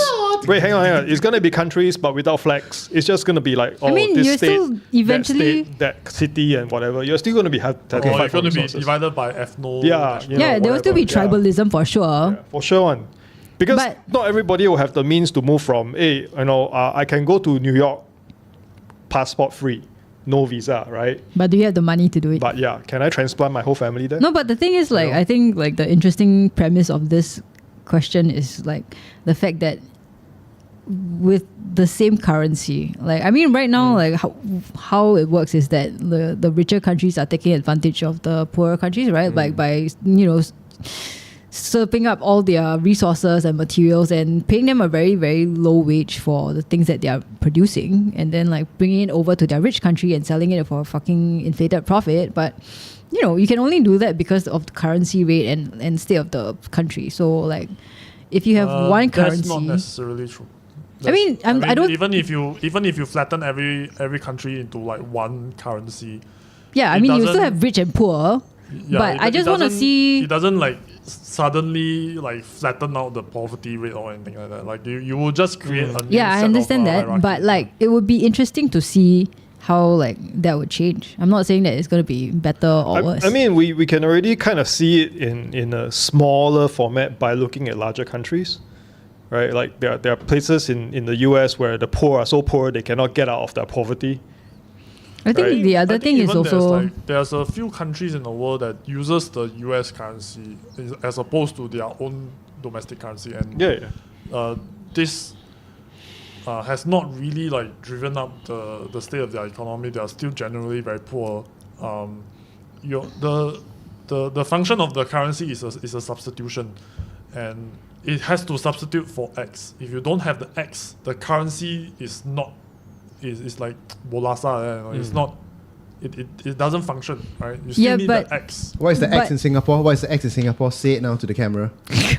Pornhub.com. nice. No, but the thing is like, it really depends on like how all the policies are. If you're taking it as like, you know, the federation has all the resources and all the resources belong to the federation, then I think like part of space communism. But I mean, this is what is happening in the world right now, right? Like where like countries are destroying all their natural resources, like the developing countries, and with no care to how it's gonna impact the rest of the world, right? They're uneducated. They have no resources. They're not uneducated. That's how they have to make their living, right? They cannot be dating. Because they need to make a living, right? But because they are not allocated resources to take care of these places, then there's a lot of like rampant destruction of our natural habitat, right? So like if we have like this fucking world federation, maybe like, you know, we just distribute resources. Because right now it's like a country to country thing, right? Like everyone is self-governed and you decide for yourself. Like even though there are international laws against this kind of shit, and you know like the UN or whatever is trying to mitigate that, but ultimately, there's no say as a global whole to how to you know like how do you say? I think the technicality is the whatever we have right now, we're producing more than what our population can consume. Yeah. It's just that a lot of countries that are wealthy are over-consuming. hoarding And just wasting it. Yeah. It's a distribution issue. It's not a production issue. So those infographics some years ago about we need the scale of 3 planet Earths to feed X amount of people is actually not true. We can and we have been growing enough food or producing enough stuff to actually provide for 8 billion, enough maybe even people. 11 billion Totally people. agree with you. If this it's a distribution issue. government happens, I will immediately quit my job, and there will be a new job where you count shit and then you redistribute stuff to people. I want to take that job. Oh my god, you imagine Are you like those- redistributing more to yourself? No. Probably yes. No. No, it's like how like they destroy eggs instead of like giving it away for free just because they want to. Eggs? Who destroys eggs instead of giving it away for free? No, like they destroy like all these like farm products like milk and eggs when they produce a surplus because they don't want to destabilize the market. So instead of giving it to people who can actually consume it, they destroy it. Those So there's like that- extreme Why can't amount I of just eat waste it? being Why can't I just eat created. because Because they don't want to if you like put give on it the to you market, for free. the value will go down. It's like how like those like luxury houses before they throw away their bags that nobody wants to buy, They cut. they will like fucking cut it or like rip it to shreds. Then like so nobody can like dumpster dive in. But those are for perishables lah. Because I understand what the American farmers do, right? Like for example, the soybean farmers, right? They have like massive silos that will just store the soybeans for years. Like they can literally last years, and when the prices are right, then they release. Yeah. Yeah. But it's not possible for all the Not possible for Yeah. all kinds of stuff. Yeah. Well, anyways, what was your thing that you wanted to say then Wong before? I was just thinking that if I was an American farmer and then I store soybeans in the silo, I would use You can be a half soy of boy. You derailed me with that. Sorry. You took my ego down entirely. I'm dead. I'm dead. Okay, John, quickly, one world government. Love it or not love it? Absolutely hate it. I will be one of the resistance fighters. Okay, I'll be attempting to dismantle this one You world. won't join my counting crew? We are the counting crew. Bro, I will shoot you in the head twice. Okay? Will you be using abacus? Like, You'll be like, using the abacus one. If you as the redistribution guy are in a room with Hitler and Stalin, I have a gun with 2 bullets, I'll shoot you twice. John is I am gonna. Oh, you're so mad, bro. I just doing my job, bro. Bro, Somebody's going to distribute the resources. That's what the Nazi Germany people said also. Okay, I'm just. I doing think my like job. in this kind of world, like the Yes. corruption will be like insane on an Right. insane, Yeah, on an unimaginable insane level, level. because Yeah. there's I no mean, replacement. Okay, let's just take out corruption. Let's just take out whatever. Okay, like all these externalities that will happen regardless of the level of government now. Okay. Do you know that Vietnam just recently launched their MRT? Yeah. And it Oh, was congrats, like congrats. 10 years in the making. Yeah. And then there was this scene, right, that they put up on, I think, CNA or Straits Times or the news. And it was like, this war veteran is sitting on the train for the first time. And this guy is like, maybe like 60 years old.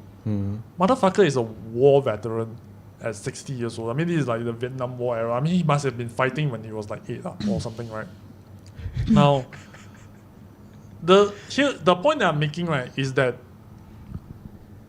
somewhere, like, there's these pockets on Earth, okay, where people are so vastly different from everybody else, right, that we cannot even begin to imagine it. It's like we're totally blinded to their specific situation, right? There are places on planet Earth where it's just like snowing all the time.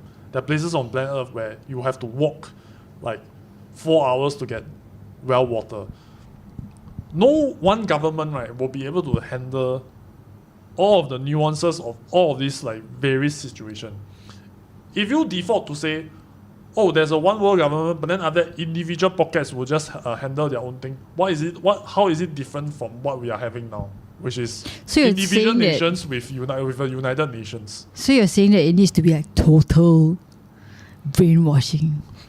No. From birth, So- you have to like brainwash your babies Like to this like is the one this is the leftist worldview, right? Which is the that federation's like all worldview. like all humans are perfectible, and if you just socially engineer enough, right, then all humans are perfectible, which is like in my mind is a complete fallacy.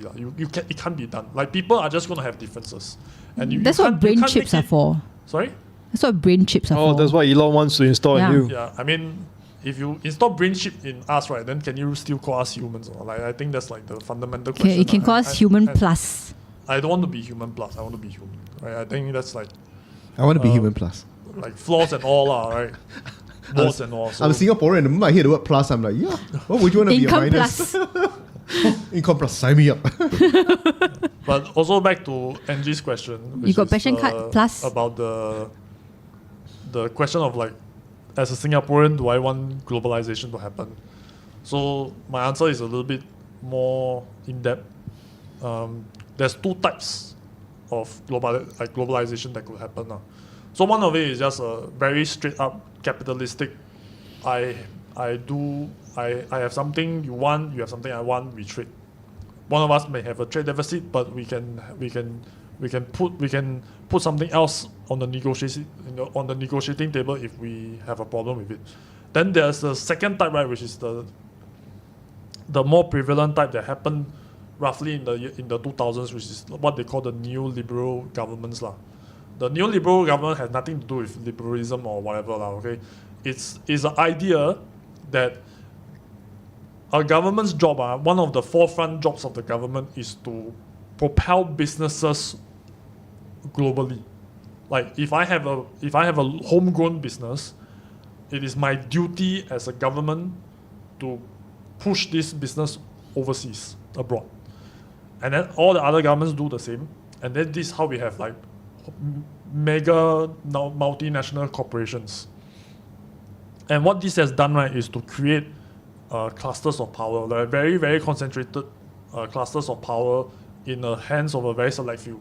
If you look at Samsung, Samsung is like the ultimate example of how the government is just propping this one organization up. It leaves no room for competition. Samsung just owns everything. If you're South Korean, you're basically just paying money to Samsung. Samsung is your overlord, and you just keep shelling out money to them. Their stock is pretty shit though now. Yeah, I mean that's a function of the South Korean economy probably. But I guess my point being that I'm okay with trade happening. I think that's a necessary thing.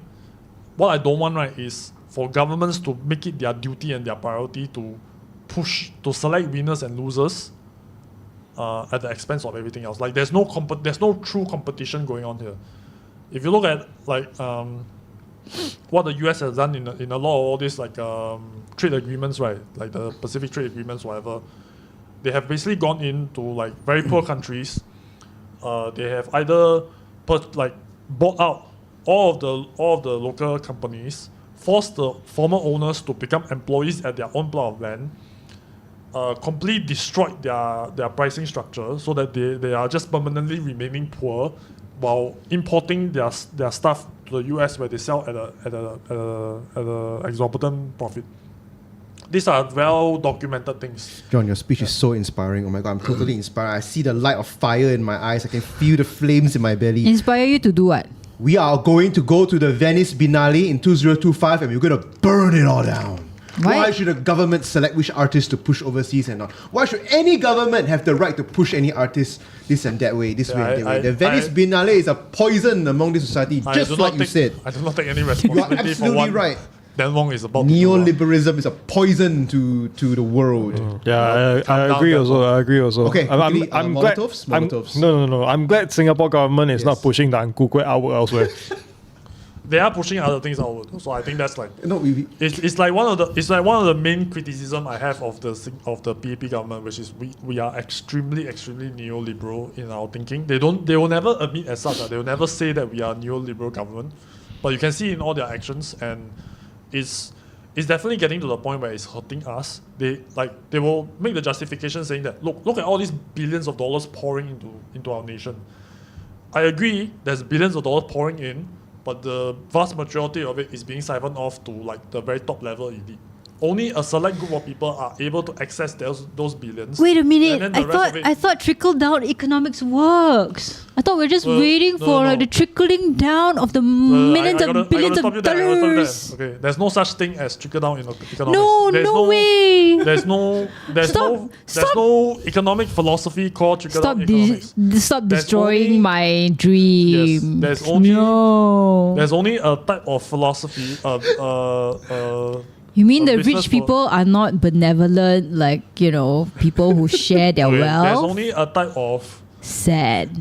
Big sad. Very what they sad. call the business philosophy called supply side economics. Okay, economics philosophy called supply side economics. Supply side economics is just saying that if you incentivize businesses to take their profits to reinvest back into their own business, then you generally tend to have like a greater expansion of wealth, like sideways. Okay, so what does this mean? So let's say Dan Wong, your art studio is doing better. Okay, to the point where you have a lot of businesses ready, more than what you can handle. Okay. Then what you do? You take some of the money, some of the profits that you have, right? You reinvest back into the business. Let's say you get better computers, you hire more people, you upgrade to a better studio, so on and so forth. Like you take your profits, you not spend it, or you don't go and buy a Lamborghini. Okay, you go and reinvest back into the business. Supply side economics. Okay. And then as a result of the supply side economics, so you buy computers, right? The vendors that you purchase from, they profit, they benefit. The people that you hire, they get jobs. They get a salary, they get jobs, right? So on and so forth. So there's a lot of benefits for governments to incentivize businesses to reinvest back into their own business, rather than they take the money and then they just go and spend it on stupid, frivolous things. They are not investing in assets, they are just buying nonsense. So how this supply side economics works, right, is a very complicated series of dials and levers, okay, involving things like inflation, like how much inflation you must have. Everybody talk about inflation like it's a dirty word, but I can tell you one thing, right? if ever our economy go into a deflationary spiral, right, you will rule the day. Okay, everybody talk about inflation like, oh my god, I got to pay extra 1% more. If ever there was a deflation, first of all, that means, right, the rich become richer, no? If there was a 1% deflation, means the wealthy people all just became miraculously 1% more wealthy. So do you lah. But the difference is your 1% is 10 cents, you know. Their 1% is maybe another $100 million into their bank account. So this is what deflation does. So inflation means they become less wealthy, and then what they do, they have to fight against the inflation. They have to go against the tide of inflation by taking the excess surplus money that they have and then reinvesting it back into the business, so that the business can fight against inflation. This is what supply side economics does. This is almost every government on planet Earth. They have different levels of doing it. It's tweaks and levers. Okay, they have slightly different policies, but generally this is what they are trying to do. They are trying to avoid a deflationary spiral. So there's no such thing as trickle-down economics, okay, just to be clear. It doesn't exist. There's no such economic philosophy called trickle-down economics. It's a meme. It's a meme, okay, that was invented by some liberal guy that wanted to discredit conservative economics. And she was being sarcastic when she was saying this now. But John, you seem like a smart guy. You know what is trickle-down economics, supply-side economics, and the two different types of globalism, as well as a deflationary spiral. All these words that I just learned. So you seem like a smart guy. Tell me, what do we have to do to be beneficiaries of a neoliberal government? How can we get Chan Chun Sing, specifically Chan Chun Sing, to push our shit to like Africa, Senegal, Ecuador, Cuba, places like this? Apparently, I don't know if it's true yet, but I recently saw something, okay? Okay. And it's something to do, but I mean, your thing is funny, but how intergenerational wealth works, right, is largely depend on your surname. So if you have the correct surname, okay, let's say you're a Lee, okay, you might have advantages in getting into more prestigious educational institutions.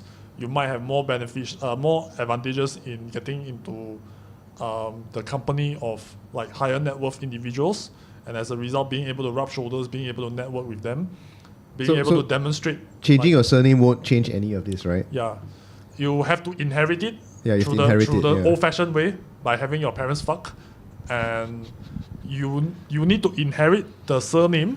Then, as a result of that inheritance, kind of like channel that inheritance in the proper direction. Then subsequently becoming a high net worth individual, then you can take advantage of a neoliberal government. If you are not any of those things, you are incapable of taking advantage of a neoliberal government.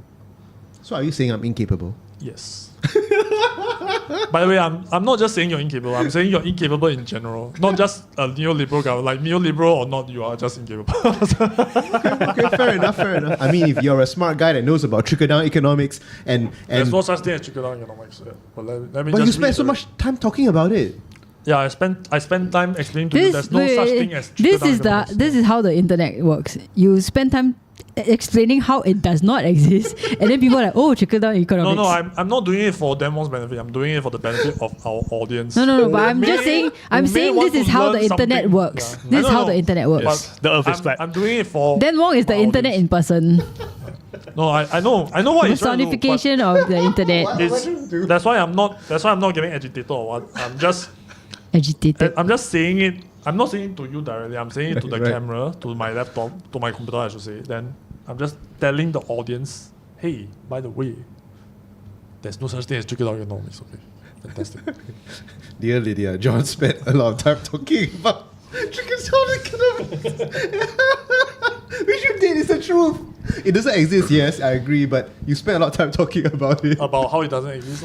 So you mean he validated it by talking about it? Yes. Okay, got it. I can spend a lot of time talking about Dan Wong's penis, but that doesn't mean it exists. Oh, cover. The difference is Dan Wong can just whip it out on camera to prove that it exists. Please do that. It will be the most sensational thing that's ever happened on the Longkang. Unless you censor it and then like don't show his face and then show it to us only.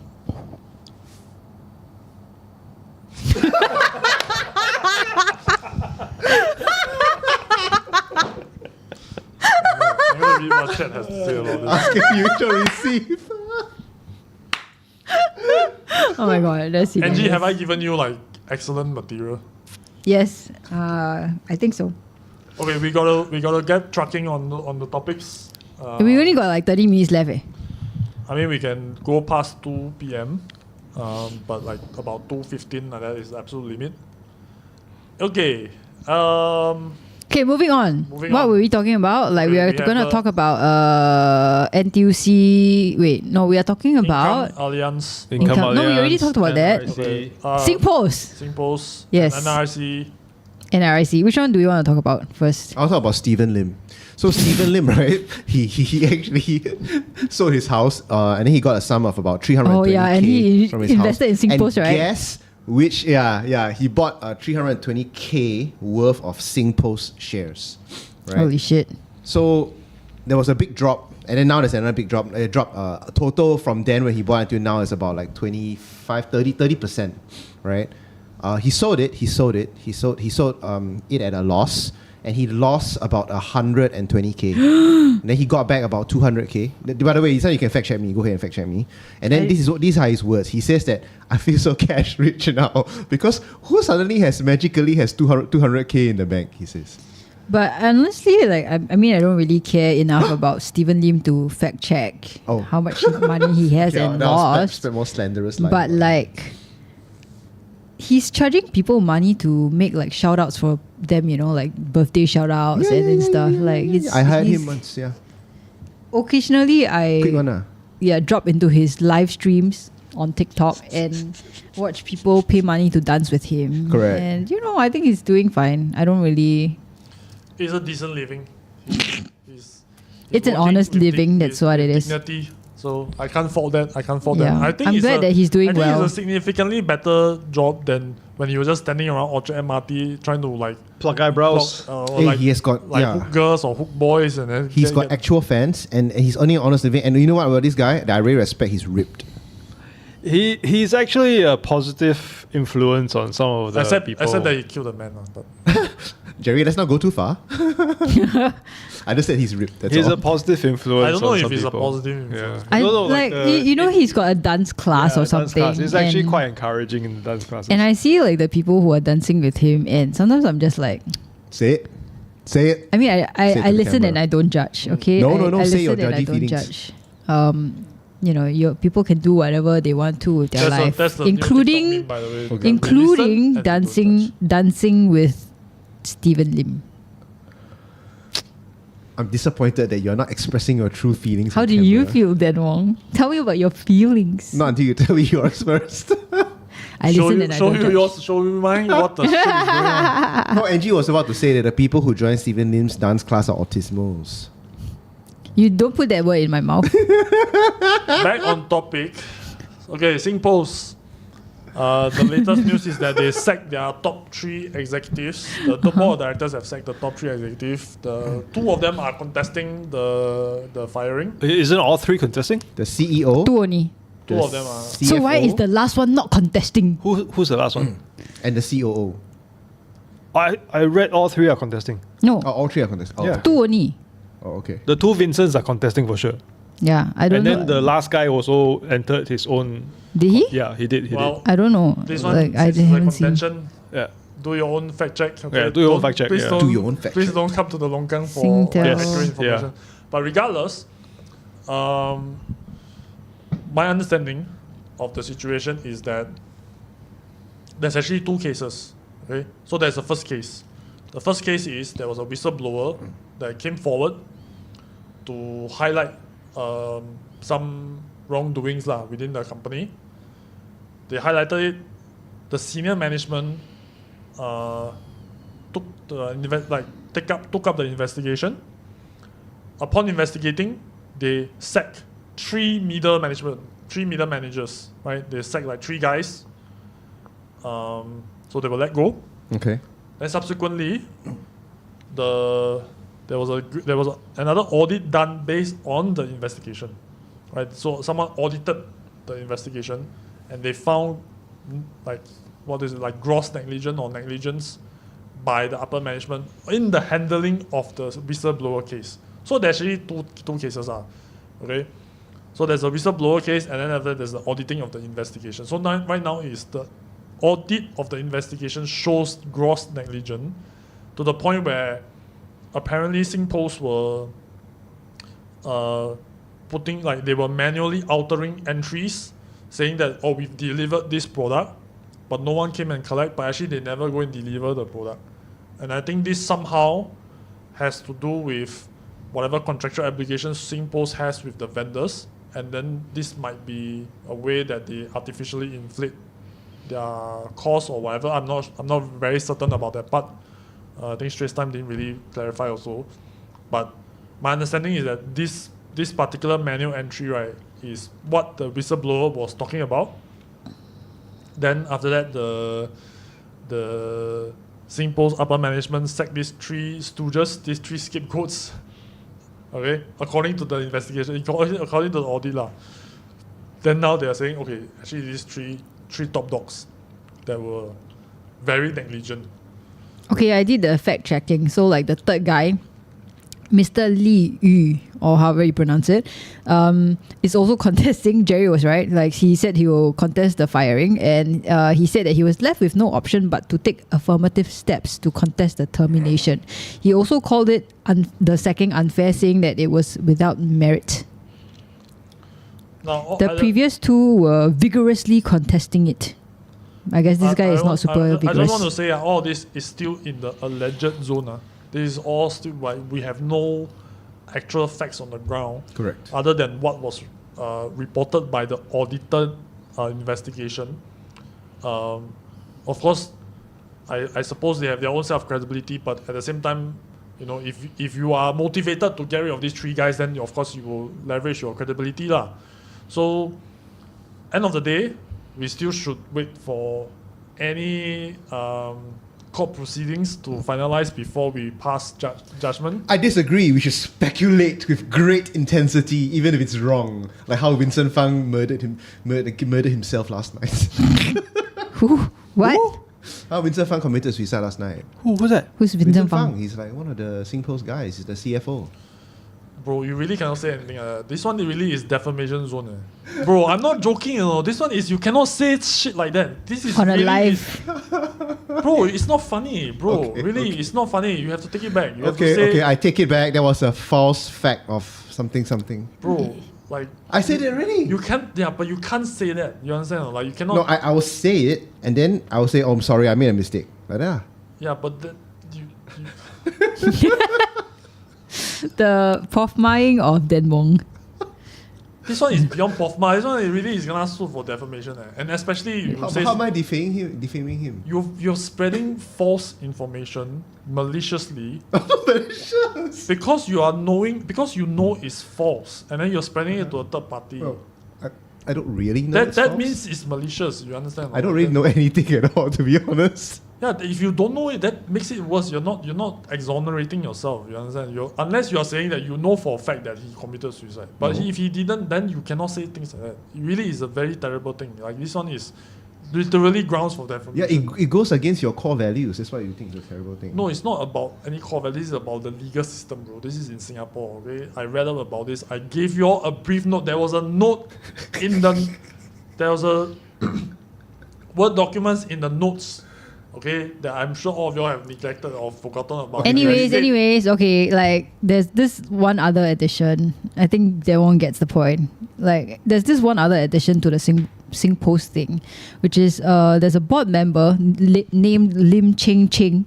She basically resigned and also stepped down as the Singtel Group Chief Corporate Officer last month. I don't know whether there's a link to all these things basically, but it's quite interesting. Bertha Hansen was like saying, like, oh, is there like some kind of link about between all these people? But you know, it would be interesting. very juicy if it was, and I think personally, I feel like this is going to be one of the more juicy cases of 2025. Something to look forward to next year. Yeah, I think I don't remember what there was an article that I was just reading earlier today. The regulatory body is asking Singpost to release the internal investigation, the documentation, which a lot of people speculate it might never be released. I actually Did they have release been it? onto Hardware Zone and all that, trying to look for people to divulge who that mysterious customer is, the one which the records were altered. Usually there's all this hearsay gossip on Hardware Zone, but I couldn't find anything on Hardware Zone yet. So I don't know who that customer/vendor is in the first place. I wish the Three Stooges would come out and say something. Well, they didn't come out and say something. They just said that they shouldn't have been fired. No, Basically. not the big guys, the middle management stooges. Oh, They won't say anything lah. I think they will certainly want to keep their name out of the spotlight, right? Like Yeah, if they want to, they must know had to. somebody, that they're somebody's girlfriend, boyfriend, like somebody who have loose wagging lips. Yeah, I think at the end of the day, right, this is not going to be a nothing burger. Okay, it's not going to be like the Iswaran where we all. Hey, don't jinx it, eh? Where we all no, it's Touch impossible. wood. It's impossible because okay. We also thought that the Iswaran one cannot be. It's No, no, no. impossible for it to be Iswaran a is nothing different. burger. Iswaran is Sad. no. Iswaran is not saying that the AGC is out against him. So this one is a two-person contesting.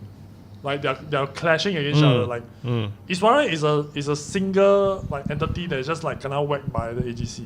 But he never go and whack the AGC back.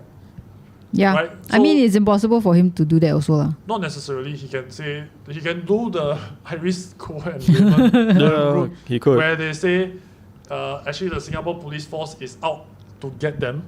Okay, allegedly. Allegedly. That's what they say, not This we is what, say. This is what they say. Haven't been proven in court yet. We don't know if there's a fact or not. Okay, they say we just report. Then, so this one right is the top management. They are contesting the firing. Means they are saying that hey, you guys Yeah. are up to no good.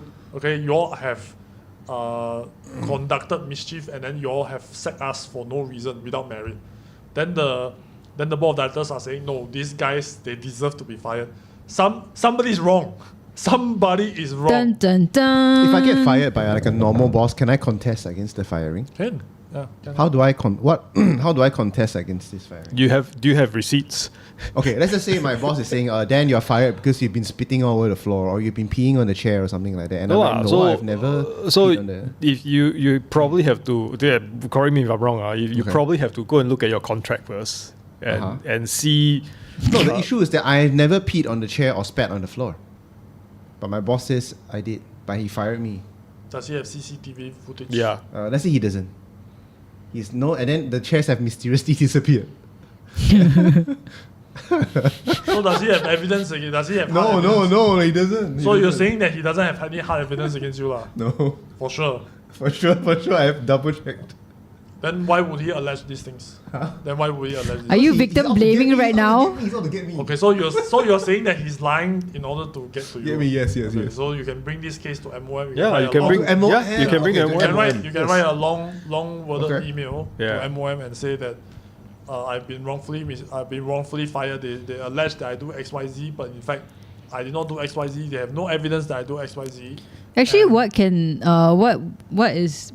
MOM do? Like they'll intervene refer on it your to behalf? like some tripartite organization where if they feel that it merits like the seriousness in which this person was unfairly sacked, then they can order that the parties be summoned down for Okay, arbitration. that's my next. My next question is the stinger. Okay, my next question is: did these three people go to MOM to follow the same route that I did? No, they are high level enough that they can just write direct to the owners and the board of directors. That means they probably can either in the AGM or in some sort of minutes of meeting during the time that they fired or through an open letter stipulate that they wish to contest it and that here are the reasons why I wish to contest. That means it's matter of public record and then they need to take it into account. So they cannot just like sweep it under the rug. Yeah, but what is the... Okay, let me try to say. What power do they have to... Basically all of it, right, functions as a matter of trust. So we are, in society, it's like we only use force, right? We only use the police with a giant stick to beat you into it if you violate the trust. But if you adhere to a certain level of trustworthiness, in which you say things that you say A, you do A, then it will all be arbitrated in the public arena first. Then after that, finally, you will go. If let's say cannot be arbitrated, then you will go into a court of law. Then so that is where the final arbitration begins. Which is what's happening now, lah.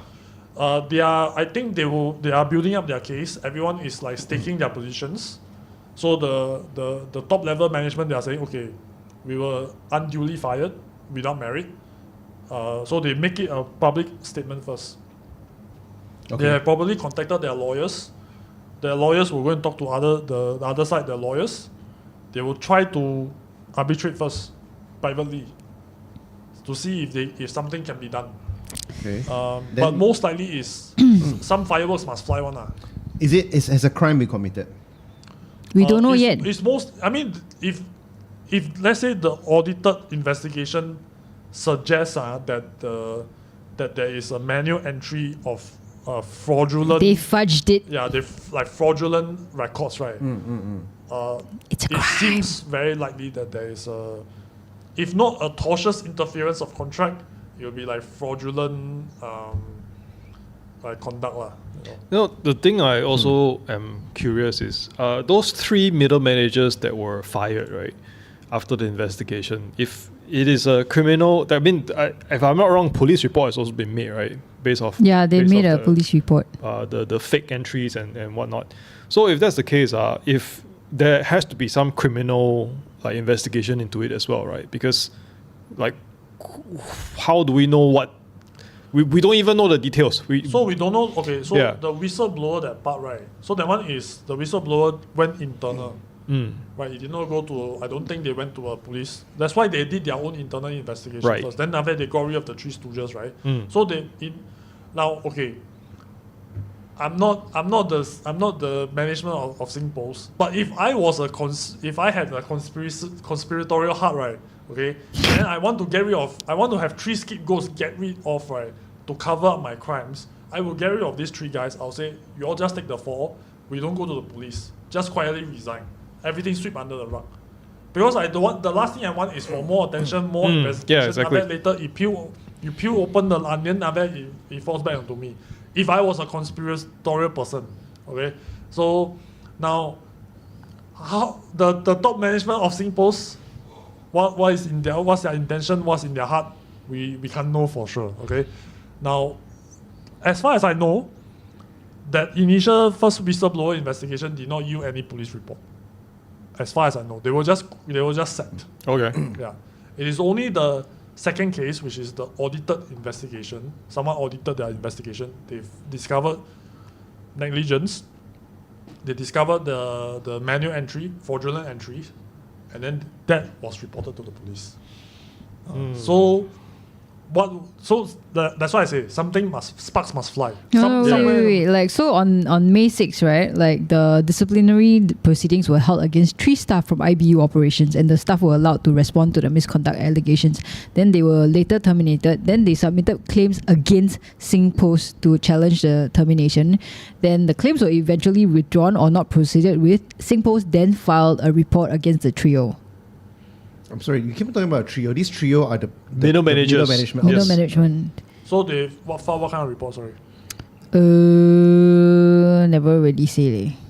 They just said Singpost filed a police report. I can't really find info on what exactly they filed. So John, what it does your on. conspiracy heart tell you about this? So if these 3 people who were fired in return tried to take action back against Singpost, does it mean that they were not in cahoots with the... Because in your theory, right, they were in cahoots, right? No. In my theory, they were not in cahoots. They were scapegoats. Basically, it smells more like incompetence than any criminal act. What is it? I think there's. I mean, my personal opinion is, someone is trying to skim off the top. Probably, yeah. What do you mean scheme off the top? Like, So you fudge numbers, there's some contractual obligation, right? So right. I supposed to deliver to Dan Wong maximum of 2 times. Then if reach the 3rd time, Jerry, you are the person who want to send to Dan Wong, right? You got to pay me extra because I sent to him 3 times already. and this jiao kia still don't want to pick up. So then I'll have a manual entry of like I delivered twice. Then I say, Dan Wong never pick up. He was busy in his bedroom masturbating. Then How you know? yeah, he's busy in his bedroom doing important neoliberal stuff. Then I send the third time. Then third time, then he pick up. Then I say, hey Jerry, only third time then he pick up. I need to charge you a penalty fee. That's very unfair to Jerry. It's extremely fraudulent. I mean, it's a criminal act. So there's an example of what could have happened. Yeah, what could have happened. In my opinion. Okay. I'm not saying the three guys did any of this, by the way. It's like very likely they didn't. Okay. But if I was a criminal mind, I would. This is the conclusion I'll come up with. Fun, interesting. I can't wait for 2025. Really, NG, it's gonna be chaos. Then what do you think? What the fuck are you talking Do you about? think that I can stop it from happening? If I can't stop it from happening, then I should just look forward to it regardless. Enjoy Right? the ride. Don't Yeah. ever like talk to Enjoy victims the of rape. NG, don't ever. that can't be. That's not right. I'm talking about time. I'm not talking about humans. What the fuck are you talking about, Dan Wong? Speaking of breaking of trust. Okay. Anyways, let's NRIC? segue. Yes. Yes, Speaking of NRIC. breaking of trust. Can I have the NRIC number of the whistleblower, please? The name and NRIC number. S8788112244. Oh yeah, you are A7. Oh my god, NG, you're so young. Oh, young thanks. and Anyways, not pure. Young and green. I'm literally green today. Hey, Jerry, what's up with your niece nowadays? I see her on TV all the Yeah, time. she like very stressed like that. Yeah. Oh. I saw her like recently and she looked I have a damn lot of stressed. sympathy for her. Sympathy. Honestly, yeah. Why? Like, Hey, you know it's what? Totally not her daiji. Then she has to go out and No, wait, apologize. it's Wait, her wait. daiji. It's absolutely her daiji. Hey, she is the Minister for No, no, okay, Digital hang on, Development and Yes, Information. it's her daiji, but you know, like, okay, MDDI sent out the memo, Yeah. right? December 14, they are going to start transitioning away from NRIC, Yeah. right? So Yeah. some cuckoo bird in Accra go and don't know what kind of O-level English they have, like. This, like, you know, I want to ask the VV Bala question. Hey, this kind go to a good school, You know, the whole fucking entity never cross-reference. Every single ministry, agency, They got state it. board, They got it. nobody said anything. Yeah. Accra is the only one. Nah, here's all the IC number. What the fuck are you guys doing?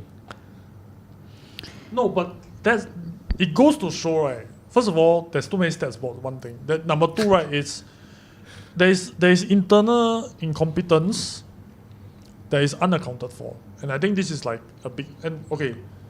Let's just set the stage for a second, okay? Because there's gonna be a lot of criticism about this. Can I particular thing. just like give a Yeah, you give rundown the first? primer. Okay, so Yeah. basically what happened is that, you know, like they decided to move away from NRIC as an identifier, because I mean, like, I think it's a solid move lah, basically, but because of all the incompetence between and miscommunication between like all these agencies, like ACRA basically launched its BizFile portal with a search function that produced people's names and full NRIC number. And what happened was that after all these debacle, people make a fucking fuss about it, and ACRA and MDDI, sorry, yeah. changed name already, came out to apologize. And ACRA's chief executive, Chia Tern Hui Min, on behalf of ACRA, said that she would like to apologize for causing anxiety and concerns to members of the public over the disclosure of the NRIC numbers. And she said that the MDDI issued a circular for the government agencies to cease any planned use of masked NRIC number in new business processes and services. Unfortunately, there was a lapse of coordination between the staff on how this was to be implemented. ACRA then proceeded on that misunderstanding that it should unmask NRIC number in the new BizFile portal. She acknowledged the mistake and oversight on ACRA's part. And as the owner of the BizFile portal, ACRA should have been more mindful that many Singaporeans have long treated their NRIC numbers as private and confidential information and would not want to have their full NRIC numbers searchable on the new portal. We should also have taken more deliberate care to ensure that such information is only provided when needed. And then Jerry's niece came out to apologize, even though nobody asked for her to apologize.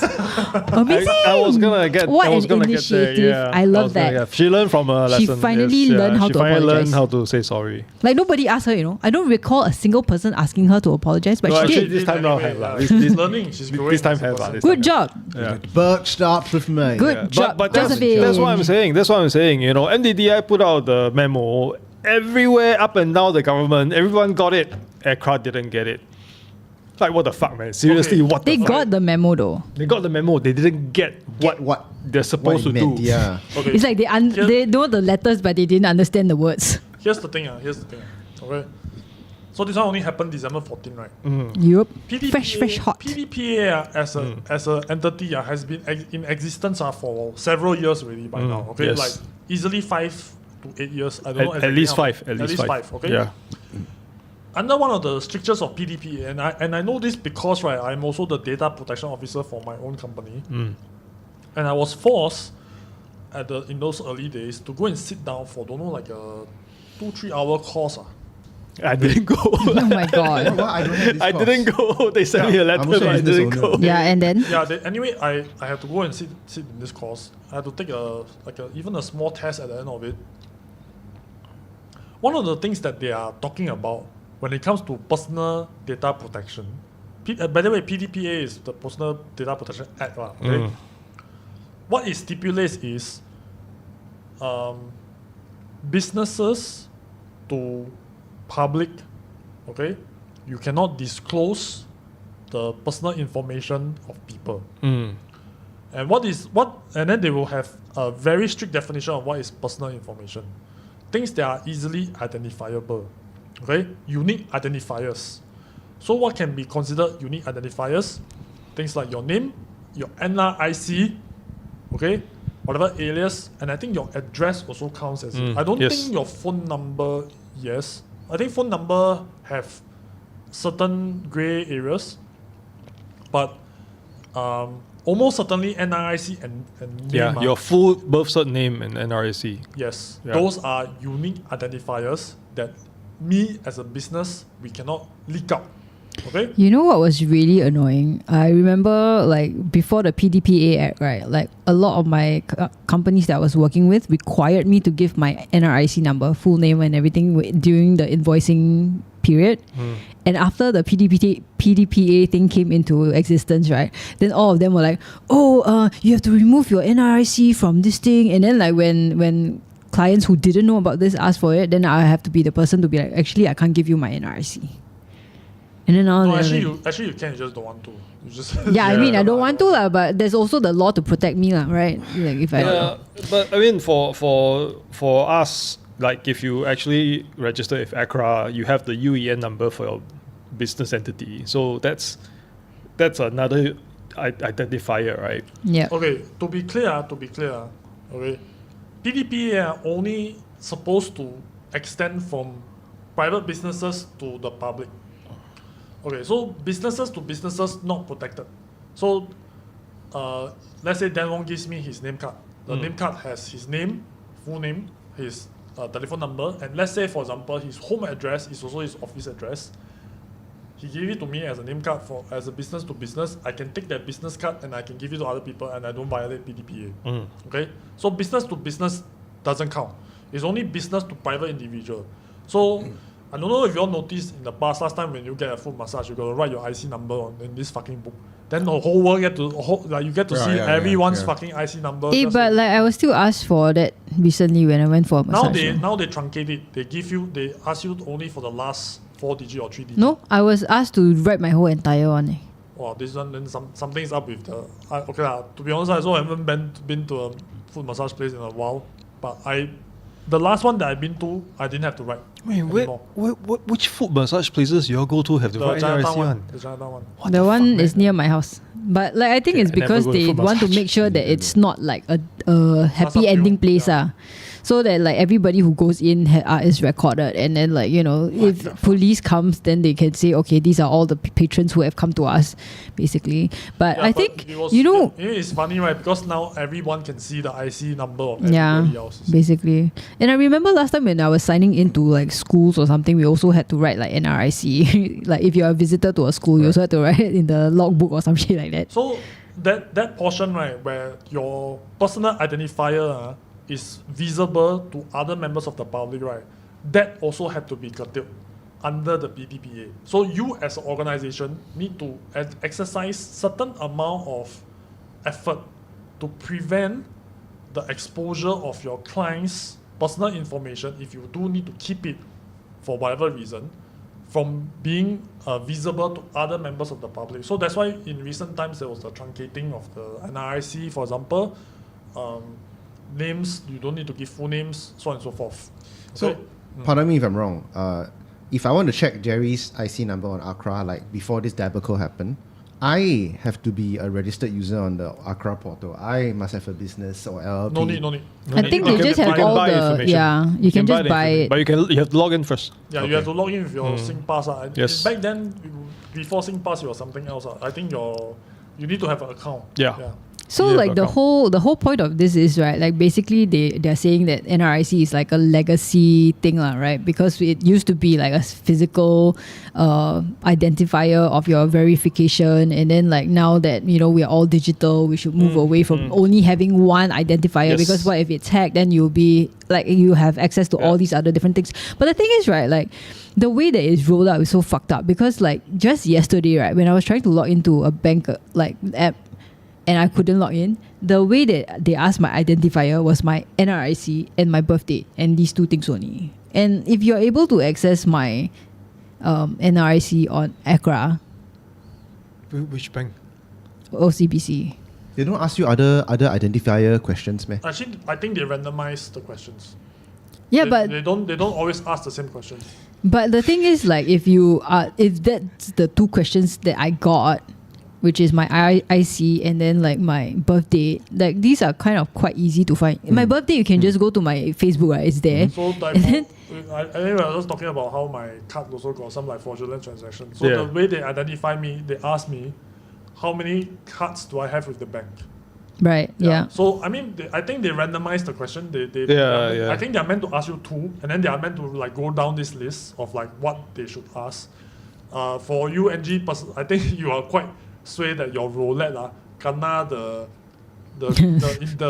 identifiers that can be like very easily accessible. Wait, this Exactly. is online. Online. I was using my phone app. Okay. But I mean, I'm just saying that like it's not as easy as they say it is to say that, okay, we can just completely open it up for anybody to use, right? That's why we still want certain privacy when it comes to our NRIC. Yeah, for sure. Okay, for sure. so just to further set the stage again, I mean, just now I was in the middle of it. So PDPA protects businesses protects customers from businesses. Okay. Now that being said, right? Okay, governments are immune from this. Governments do not have to follow. Government agencies do not have to follow. However, I would think, right, that if you tell people that, okay, you need to take certain strict measures in order to prevent other people's IC from being visible to like any other person, does it mean to say that the government should at the very least have the same yes. amount of effort put in? Exactly. Yes. Right? I think this is a fair thing to demand. I don't think it's very absurd, given that you tell me, me as a business owner, that I have to keep all this record private, but then after that I pay $5, I can go and collect the information from your very own website. Okay, and here's another thing that people didn't pick up on. At least I don't think they picked up on. Actually, right, in August 2024, okay, this is from the ACRA website. They have this announcement. They say that they're going to introduce a contact address to replace alternate address. So right now, actually all your addresses, especially if you're a home-based business, right, is also available on ACRA. Yeah. GG. Right? So they actually, back in August, they really want to change this identifier so that you can just put in a contact address. Means to say you can have like a virtual mail, or you can have like some other sort of arrangement where you do not put in your residential address so that it get picked up inside the BIS file, the information. So means to say that they are actually very aware of this is a real thing that's happening already, right? From at the very least back in August. This is where I get so ass mad, right, that someone like the Critical Spectator, the moment Bertha Hansen dropped that article, Yeah, I saw that one, yeah. What did he say? he said that she is the worst journalist ever, okay? And then inside the Facebook post, he made the mention of like, oh, you know, this is a perfectly run system. In this perfectly run system, why would you complain about this? Oh, it only affects a small minority of people that already know that this thing is ongoing, so they have no fear of it. Only for bloody ACRA, 2-3 days later after he wrote this post, to go and U-turn and apologize. So he now got egg on his face.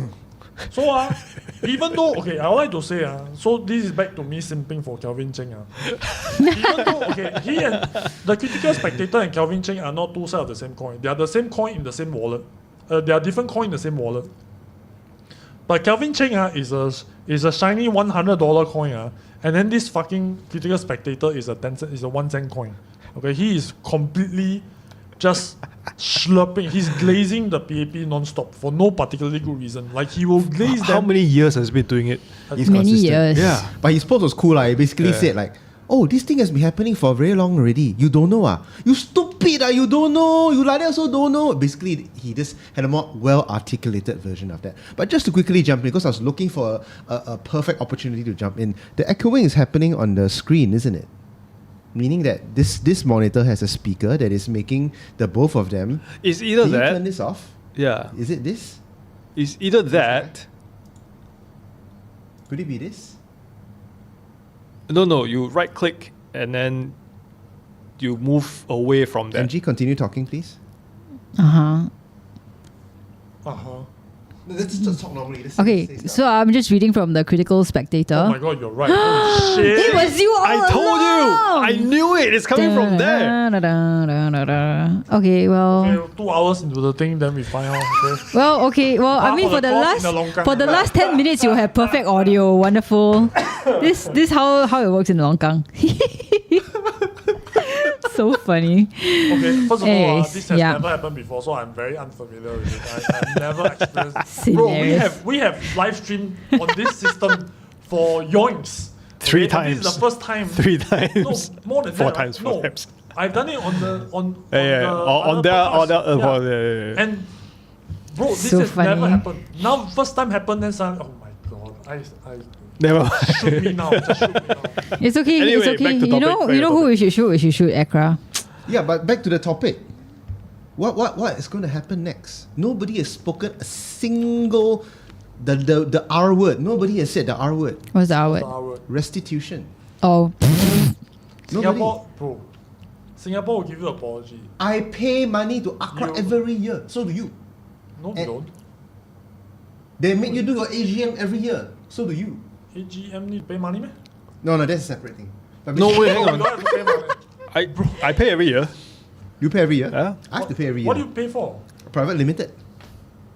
Mine is a sole proprietorship. Oh, Yeah. Then what do you pay for? I don't know. No, renew lah. Renew? Oh, you have to renew your sole proprietor. Yeah. AGM need to pay, man. I don't think so. Yeah, I don't think so. It's just one Yeah, vote. You yeah. need to pay, bro. What are you doing? Okay, cut it apart. Restitution.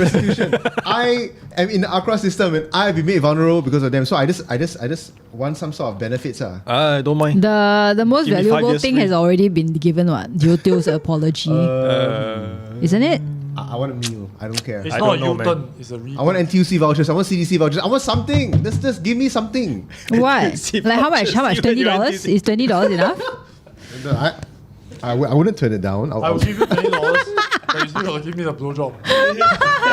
No. I want ACRA to give me the $20 voucher. Yeah, you still gotta blow ACRA, okay? You gotta blow them. No, all of them. they made the mistake. Why must I blow them? Because $20, you're gonna get the $20. What are you talking about? They made the mistake. And then all I see is like two women apologizing, one of who is Jerry's niece, but I don't get any restitution.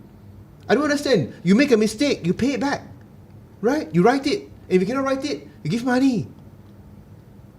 I think I don't know which country you're living in. You're living in some like Singalala land.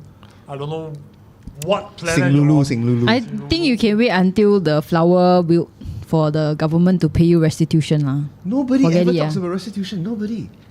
I have to give restitution all the time when I make a mistake. Yes. Like what? And when I peed on the chairs and I spat on the floor.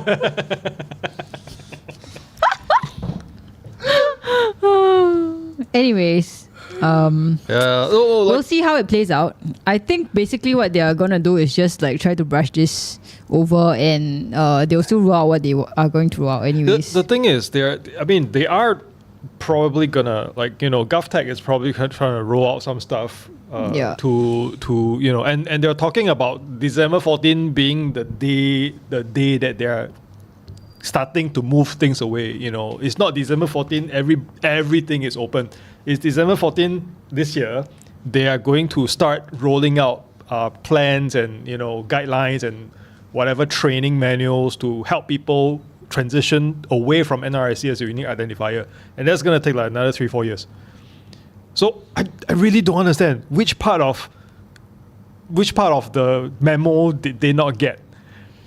Whole organization, which part did they not get? But actually, okay, here's the thing, right? The NRIC thing they can just blank out immediately. There's no need for you to wait like 3-4 years. They can just remove it entirely, or redact it, or even do that truncated version, just purely for the purposes of this file. If you want to sue this company, okay, and you need to sue like a person, and you need the NRIC to do so, set up a system where the lawyers can go submit a request to ACRA, okay? Then ACRA will, depending on the validity of the request, dispense the information to the lawyer. Then the lawyer do the lawsuit lah. There's no need for this information to be public. That's the main thing. Now, for me, it's been public for many years lah. Then too fucking bad. Yeah, same. I mean, I at that time I also just like I can't do anything. Yeah. Right? I mean, we complain about it, also no use. So. But now that there's potential for change, just change it immediately. There's literally no reason for this to not particular change thing, it, we can change like, immediately. instantly. The steps that they're gonna take to roll out whatever new unique identifiers for every Singaporean is gonna take another 3-4 years. Yeah. Oh well. Okay. Shall we? Let's have one Natalie? last South Korean. Oh. Let's just do a quick one. 5 minute chop. I have to go. I'm late, I realize. Oh. Yeah, then won't have to massage the prostate of Fairly well, people. some very high level people. Never give your NRIC out to people. I love you all, my friends. Hey, wait, is the door open? Oh shit. The door is locked. Yeah, I locked it just now. Oh. Okay, you. I unlock it and I come back. I'm giving it. Wait, I mean, change the screen. Okay, yeah. Unlock it. Hi, it's us like it's now. us. We are like the the glass door at the screensaver.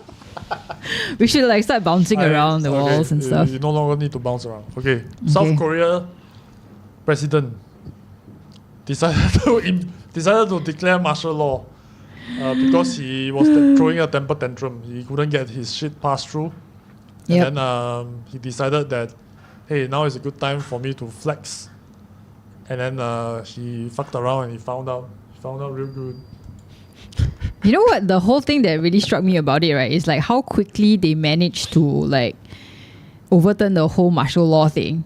Like all their MPs 6 hours. Ministers were like basically just climbing through the armed forces, like elbowing people, climbing over the wall, trying to break the window and get into parliament. Because they were insane. not. There was a session to get them to vote, but then because they couldn't get in because of the martial law, they couldn't get in to vote. So that was how he's gonna play it out. But the thing is, they got just the exact number for the minimum majority, and they got it passed through. But it's so amazing, you know, like when I saw, I think I watched it live as it was happening, and then people were like, you know, live streaming and stuff. But I was thinking in my head, right, how many of our MPs are so dedicated to our government that they will actually do this for our citizens? No, I tell you when they will do it. When the Worker Party is in power. Then they'll be very motivated. I tell you'll see Shanmugam climb over the fence, climb over the wall. No, bro, he doesn't climb over, but he lifts the whole thing up. Don't forget. He just like deadlifts the whole shit. And everybody go underneath. He just cool 8 men through the wall with his giant forehead. Basically, you know, he just go through the window of his head. Yes. Anyways, I was just kidding. Yeah. But you know, like, and then you see all their citizens going out on the street protesting. You know, and the soldiers are the most confused lot. Yeah. They're like, we don't know why we're here, but we're ordered to be here. No, I saw like a few videos where like the citizens or the ministers or MPs or whatever were like not fighting, but like tussling with the army people. But then the soldiers were like, I'm so sorry to do this to you. Yeah. Like they didn't really want to do it. They're like, what am I doing? They were actually ordered to storm, and then they stormed halfway, and then they backed away. You know, like it was so funny. Tear gas was going in already. Yeah. So that was amazing. I don't know what the fuck's going on over there, man. Then you thought it would be okay. The opposition and even the president's own party are against him in that moment, right? And then now 3 weeks later, everything is politics again. The opposition party is fighting the ruling party, and then they basically impeached the dude, and then now they impeached the acting like prime minister also, right? I don't know. Okay, the first round of impeachment of the president, right? It failed because the people in the parliament, they left, right? They freaking all left, right? Yeah. At the moment when they are supposed to vote, they just walked out. Insane, yeah. They didn't even vote. They didn't even say that, we are going to vote against this impeachment. They just walk out so that they don't have enough people. It's insane. There's not enough majority. But the second time it went through though, the impeachment. Yeah, but I found that I think that the first time round that they did this, they are such fucking pussies, man. Like this is like you just vote that no, we don't want to impeach. But then they just walk out. They're like, you're so scared shitless, and then you want to do this abstaining thing. Yeah. Like, bro, what are you doing? And you're just nonsense, bullshit. The thing is, they also need to look out for themselves, because from what I understand, the president was actually trying to take down his own party leader in whatever shit he was trying to do with the coup as well. I think he made out like some like fake ass shit about North Korea, right? And some of the people within his party he's targeting his own guys as well. Yeah, he was targeting his own people. Fucking like drama as shit, yeah. Nuts. This is the best Korean drama shit is gonna happen. Did he say some shit like about like his own party people colluding with the North Korean government or something? Like that, yes. That's hilarious. Well, this is democracy at work, so we love democracy. So much drama. We love it. Oh man. Yeah, but anyways, after that, right, like, so the second time they voted to impeach him and it went through, and then now like even the acting president Han Duck-soo was impeached. Why though? Well, that's a great question. I actually have no idea why. It's like those you impeach my guy, impeach your guy kind of nonsense. So anyways, the Han Duck-soo, who assumed the role after Parliament voted to impeach Yoon, said in a statement, he respected the decision and will suspend my duties under relevant laws to avoid further confusion and uncertainty. Damn. Yeah. So funny. Wait, let me see why is he impeached. But anyways. Alright. I don't know if we have anything else to say regarding this topic. No, I'm just saying that like this needs to be made into a Korean drama. Oh yeah. I just want to watch this thing. Like fuck it with the love shows and whatnot. You know, there's Squid Game. We can have a love show in the middle of all this. Squid Game is happening right now. Oh, is it? Squid Game, the second season. Okay. Well, I mean, we've got a question from the live chat from Natalie. Please take this question at the end of the episode. I think we are pretty much near the end. This time last year, John Cat named 2024 the year of the grifter. What do Longkang Kitties think is in store for 2025?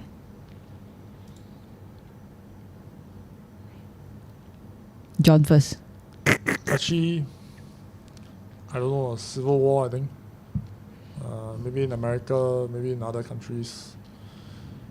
I think a lot of the leftists, they are just like seething really. They're just like hard coping. I could be wrong. I hope I'm wrong. But, you know. What are you seething about? Donald Trump winning. No, right now they're gloating.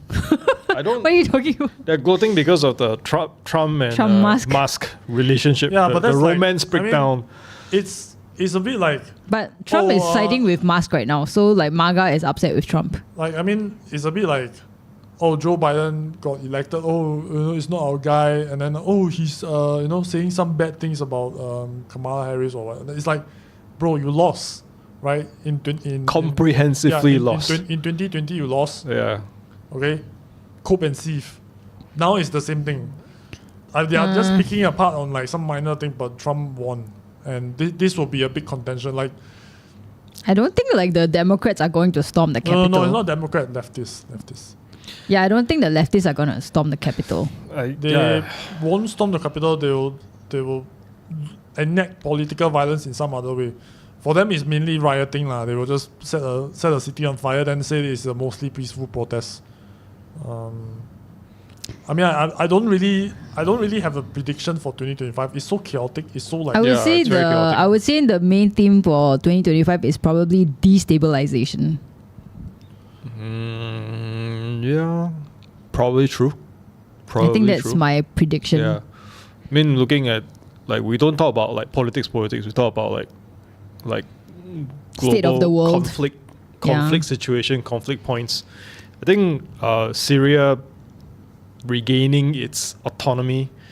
They're gonna still have a fight there, but with Russia and Iran being pushed out of Syria, it's gonna be interesting in the Middle East. Like, not just that, like even the EU is like budgeting more money for its military and like, you know, all that kind of stuff. Also very interesting in Europe. Basically I think also very interesting in Europe. Everything that we've known prior to this, in our generation. Canada's election might be coming up. I think Trudeau might be voted out as well. I think PP might get in. Who? PP, Polivier. Oh, we shall see. Yeah.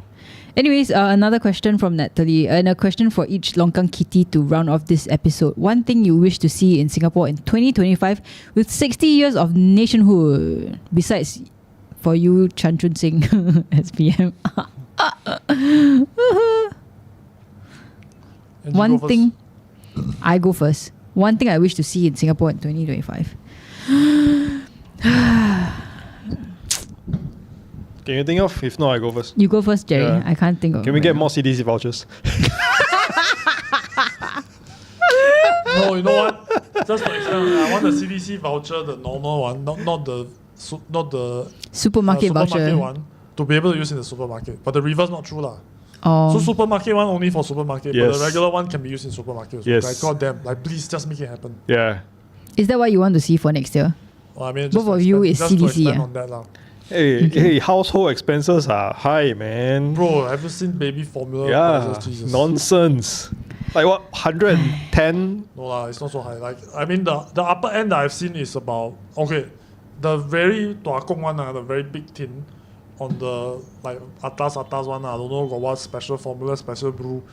There's the gold tin. Yeah. 120? Yes. Yeah, but that's. Are you kidding? No joke. But that's how many milk? Bottles is that? That's a big. Tin. But how long can it last? The 50? One that I'm using is right now about 3 to 4 weeks. 3 to 4 weeks? No joke. No joke. That's a small can. No joke. What that's the a regular fuck? Can. Yeah. Oh, I'm so glad to be childless. Household expenses are no joke, especially if you have a kid. The bigger ones probably can last for maybe about double that length. I'm not sure. I never used the big one. So the normal can is about 60 something. So like, if you double it, it's about 120. Not 2 months. Yeah. Some of the smaller cans on the upper end I've seen as high as 80, I think. Then your baby don't want to drink. Yeah. Make already don't want to drink. Walao, then waste. Slap it. Shove it in its mouth. Slap your baby. 他妈的，1颗2块钱呢，喝啊！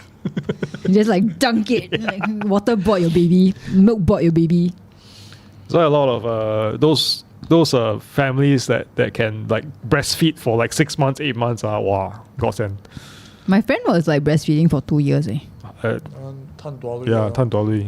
So like her actually her expenses was pretty low because she did like a very like low budget way lah. But you know what the milk powder companies do? They have like, oh, you are breastfeeding? You don't have to feed formula to your baby? It's okay. We have formula for mom. Oh, no lah. So she you didn't do ingest that. all the good things and then you pass it out to your Basically, baby. my friend did like so low budget that she had hardly any expenses. She basically breastfed, and then all the clothes were donated to her by her friends and Yes. family. Yeah. Because the babies There's grow free quite cycle quickly. lah. Yeah. There's So free she cycle. was free cycling basically through her entire like motherhood. Anyways, what do I want to see? I actually don't know what I want to see for Singapore. Oh, I know. I go next. I want to What? see PA dismantled. Oh yeah. People's Association. Didn't we talk about this? Yeah, so anyway, for those people who are not on the Discord, and of course not in the Longkang Kitty, the co-host chat, right? I got asked, what is the one stat board you wish to see dismantled? Yeah. Then, so far only, I think 4 or 5 people have answered. I've also asked a few people like privately. They'll bring the total up to I think about 6 or 7. About 4 of them, so more than half, says PA. I say PA, right? You say PA, yeah. And I will also say PA. And this, the more I look at it, right, the more I just think this organization, I do not know what it is actually supposed to do. They run the President's Challenge, President Award, don't know what thing. But I'm just like, literally any other stat board can run an event. Anyway, they're not running the event, they are hiring an event company to run the event. Yeah, exactly. So It's it's a totally unnecessary. And it's so much waste, Like I was actually at a CC the other day. CC is under PA, right? yes. And oh my god, all the spaces were empty. Like the rooms they had. I went at like a daytime lah, basically. That's probably why lah. Yeah, no, but like imagine like if you could rent it at a low rate, because when you rent it from them, it's actually very expensive. It's pretty expensive. It's very expensive, Yeah. and it's just lying there empty. Like I would like to rent it if I could afford it, but I can't afford it. I'll tell you, that's not the real money wasting part. I'll tell you what's money wasting. Okay, so you All go the and chicken 5 rice. mayors, sorry. the 5 mayors, that's the real money. Yeah. That too. What do they do? And one of the small things that waste money, right, is have you guys received your town council's calendar this year? Oh yeah. Right. Oh my gosh. And so ugly. Some it's more. so ugly. It's never mind. Every single page is Their face. I basically got my niece photo album. That's my next year's calendar. No, like who? I really hate it when they like freaking send us the calendar, right? And it's really nice, like thick stock, and it's glossy somewhere. Yeah. And every fucking page is my MP face. No, You think I okay. love you so much that I'm gonna see you That's the every thing. day of my life? So when I was a kid, when I joined PA, right, when I was a young boy, When the Singapore was just founded. yeah, and I Under joined the the marching colonial band, rule, yeah. right? So like even back then, right, it was everything the PA does, right, is about pleasing the MPs. Yeah, man. And back then my thinking was, wait, why are we pleasing the MPs? Like what's the rationale behind pleasing the MPs? Because that's the entire existence of PA, ma. And here's the funny thing, like when my mom, because we pretty much live in the same neighborhood for the last 30 years, right? So my mom, now in her 80s, she goes to the CC to do Tai Chi, right? And then there's like so she's basically, she's not involved, but she's eligible to get into like the seniors executive committee or the women's executive committee. But then she was guilt tripped, she was gaslit and guilt tripped by the people. 你没有过来帮我们啊，我们来这边做得很辛苦啊，我们很早就来了。Like, the MP is coming, you have to come and help us lah, we're short-handed lah. Then my mom is like, and my mom is the kind of person who feels very bad when her friends are doing and then she's not involved, But at the same time, she's like, but I don't give a shit about the MP. Yeah. So I told her, you don't have to go. That's the strategy they used on me as a kid, right? Back then when I was more active, they'll be like, come and rub shoulders with the MP lah, rub shoulders with the VIP. fuck you lah. They are rubbing shoulders with the people who are doing this. Do you guys know what this means? You guys know what this means, Angkat bola.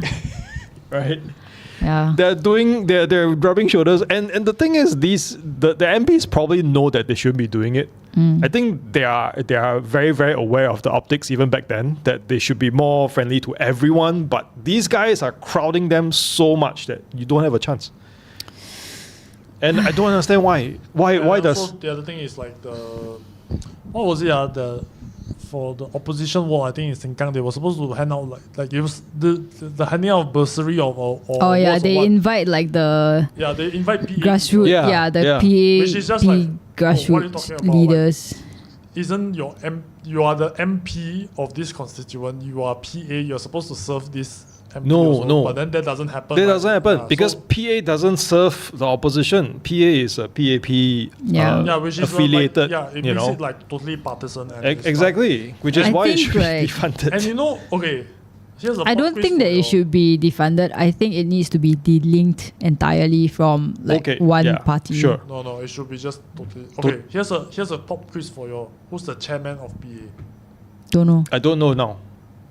I don't Prime follow. Minister Lawrence Wong. Oh right. Apparently, the chairman of PA has always been prime ministers. Oh right. Okay. Well, This is a problem. Okay, this is a problem. That's all I'm. Really when I was in this political panel with Walid and another dude at the SG Abu Fair, and I think someone asked a similar question, and this was my exact reply. I want the PA delinked, and then I want the spaces all freed up for people to use. But that instead one, of having to, like, the fucking, spaces being freed up, right? That one represents a core tenet of the PAP philosophy, which is they don't want to compete against the free market. Because if you start like making all these spaces like relatively cheaper, you are taking away from the free market, and then that Yeah, but at the same is time, it's a non-pro business approach. yeah, but they are not business. They are the government. No, that's the thing, right? It's like what happens when me as a business, I use government property for my business, but at a lower rate. Yeah, but it doesn't have to be for business. It can be just for individuals. Like, for that example, means people that- studying or yeah. like people just wanting like a Correct. place You to cannot hang out with their differentiate- friends. You cannot differentiate between private use and like a recreation use. I think you can, right? Like that's why they are like renting it out. Like for example, tuition centers or tuition teachers, when they rent like the spaces at PA, If you I think run- it's at a higher rate than if like it was an individual. If I'm not wrong. If you run the- certain organization must declare, but the Yeah. fact of the matter is, if let's say I am a home-based business and then I use PA property to promote or market my business at a subsidized rate, then is it fair for like the other businesses? Which my answer is no. You just have And- checks and balances lah. But in any case, like these spaces are literally lying there empty when it can be used and I utilized. think that one is more of a, how to say, I don't think it's a price issue. I think it's a policy issue. No, I definitely has think to- it's a price issue. Like I has- just wanted to have find a space somewhere to play D&D with my friends, right? And I am not gonna pay like $80 an hour to rent a space to Correct, play but with my friends. Think about it this way, if it's free, right, then some D&D I don't give a master fuck. can go there and charge people $80 to use that space, even though they got the space for free. With that one have to tweak That one have No, to but tweak the thing is, the PA yeah. cannot differentiate. They Yeah, don't know. They that's don't, true. Like, especially if That's it's true. just all cash, right? Yeah, that's true. How would they know?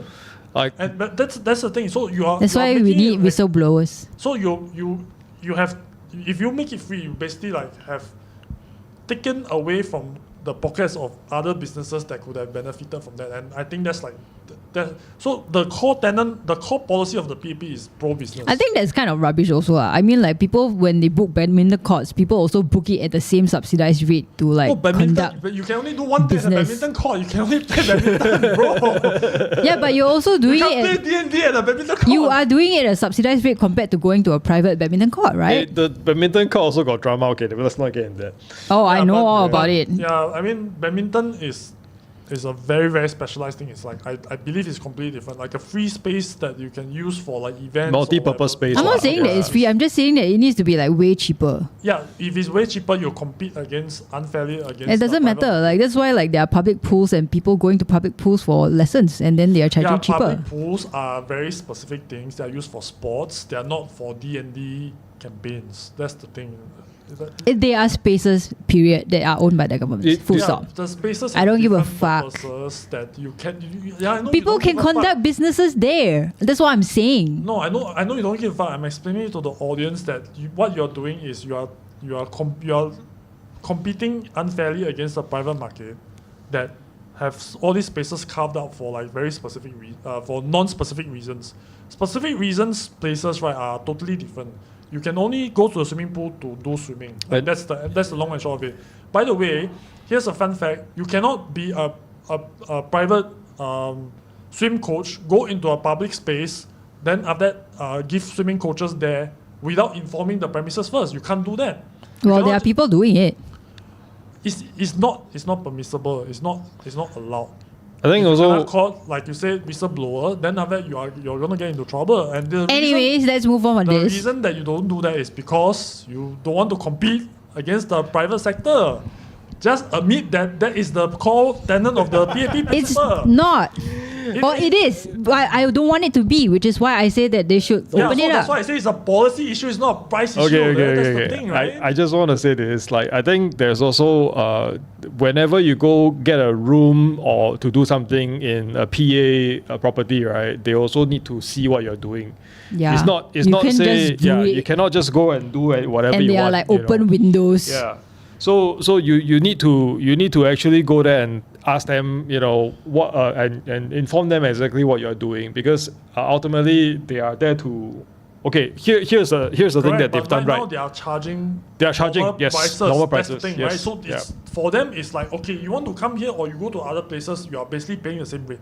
Slightly cheaper lah. You're not paying the same rate. Well, it's like comparable. Yeah, right? comparable. You still have to pay. Yes. It's not a subsidized rate. I think that's like the main thing. It's not free, definitely. So that means you just kind of like level the playing field. You're not competing directly against like the free market. That's my point. And for the most part, right, as far as I remember, a lot of the PA like rooms and all this, right, you want to conduct business there is okay as long as you go through them.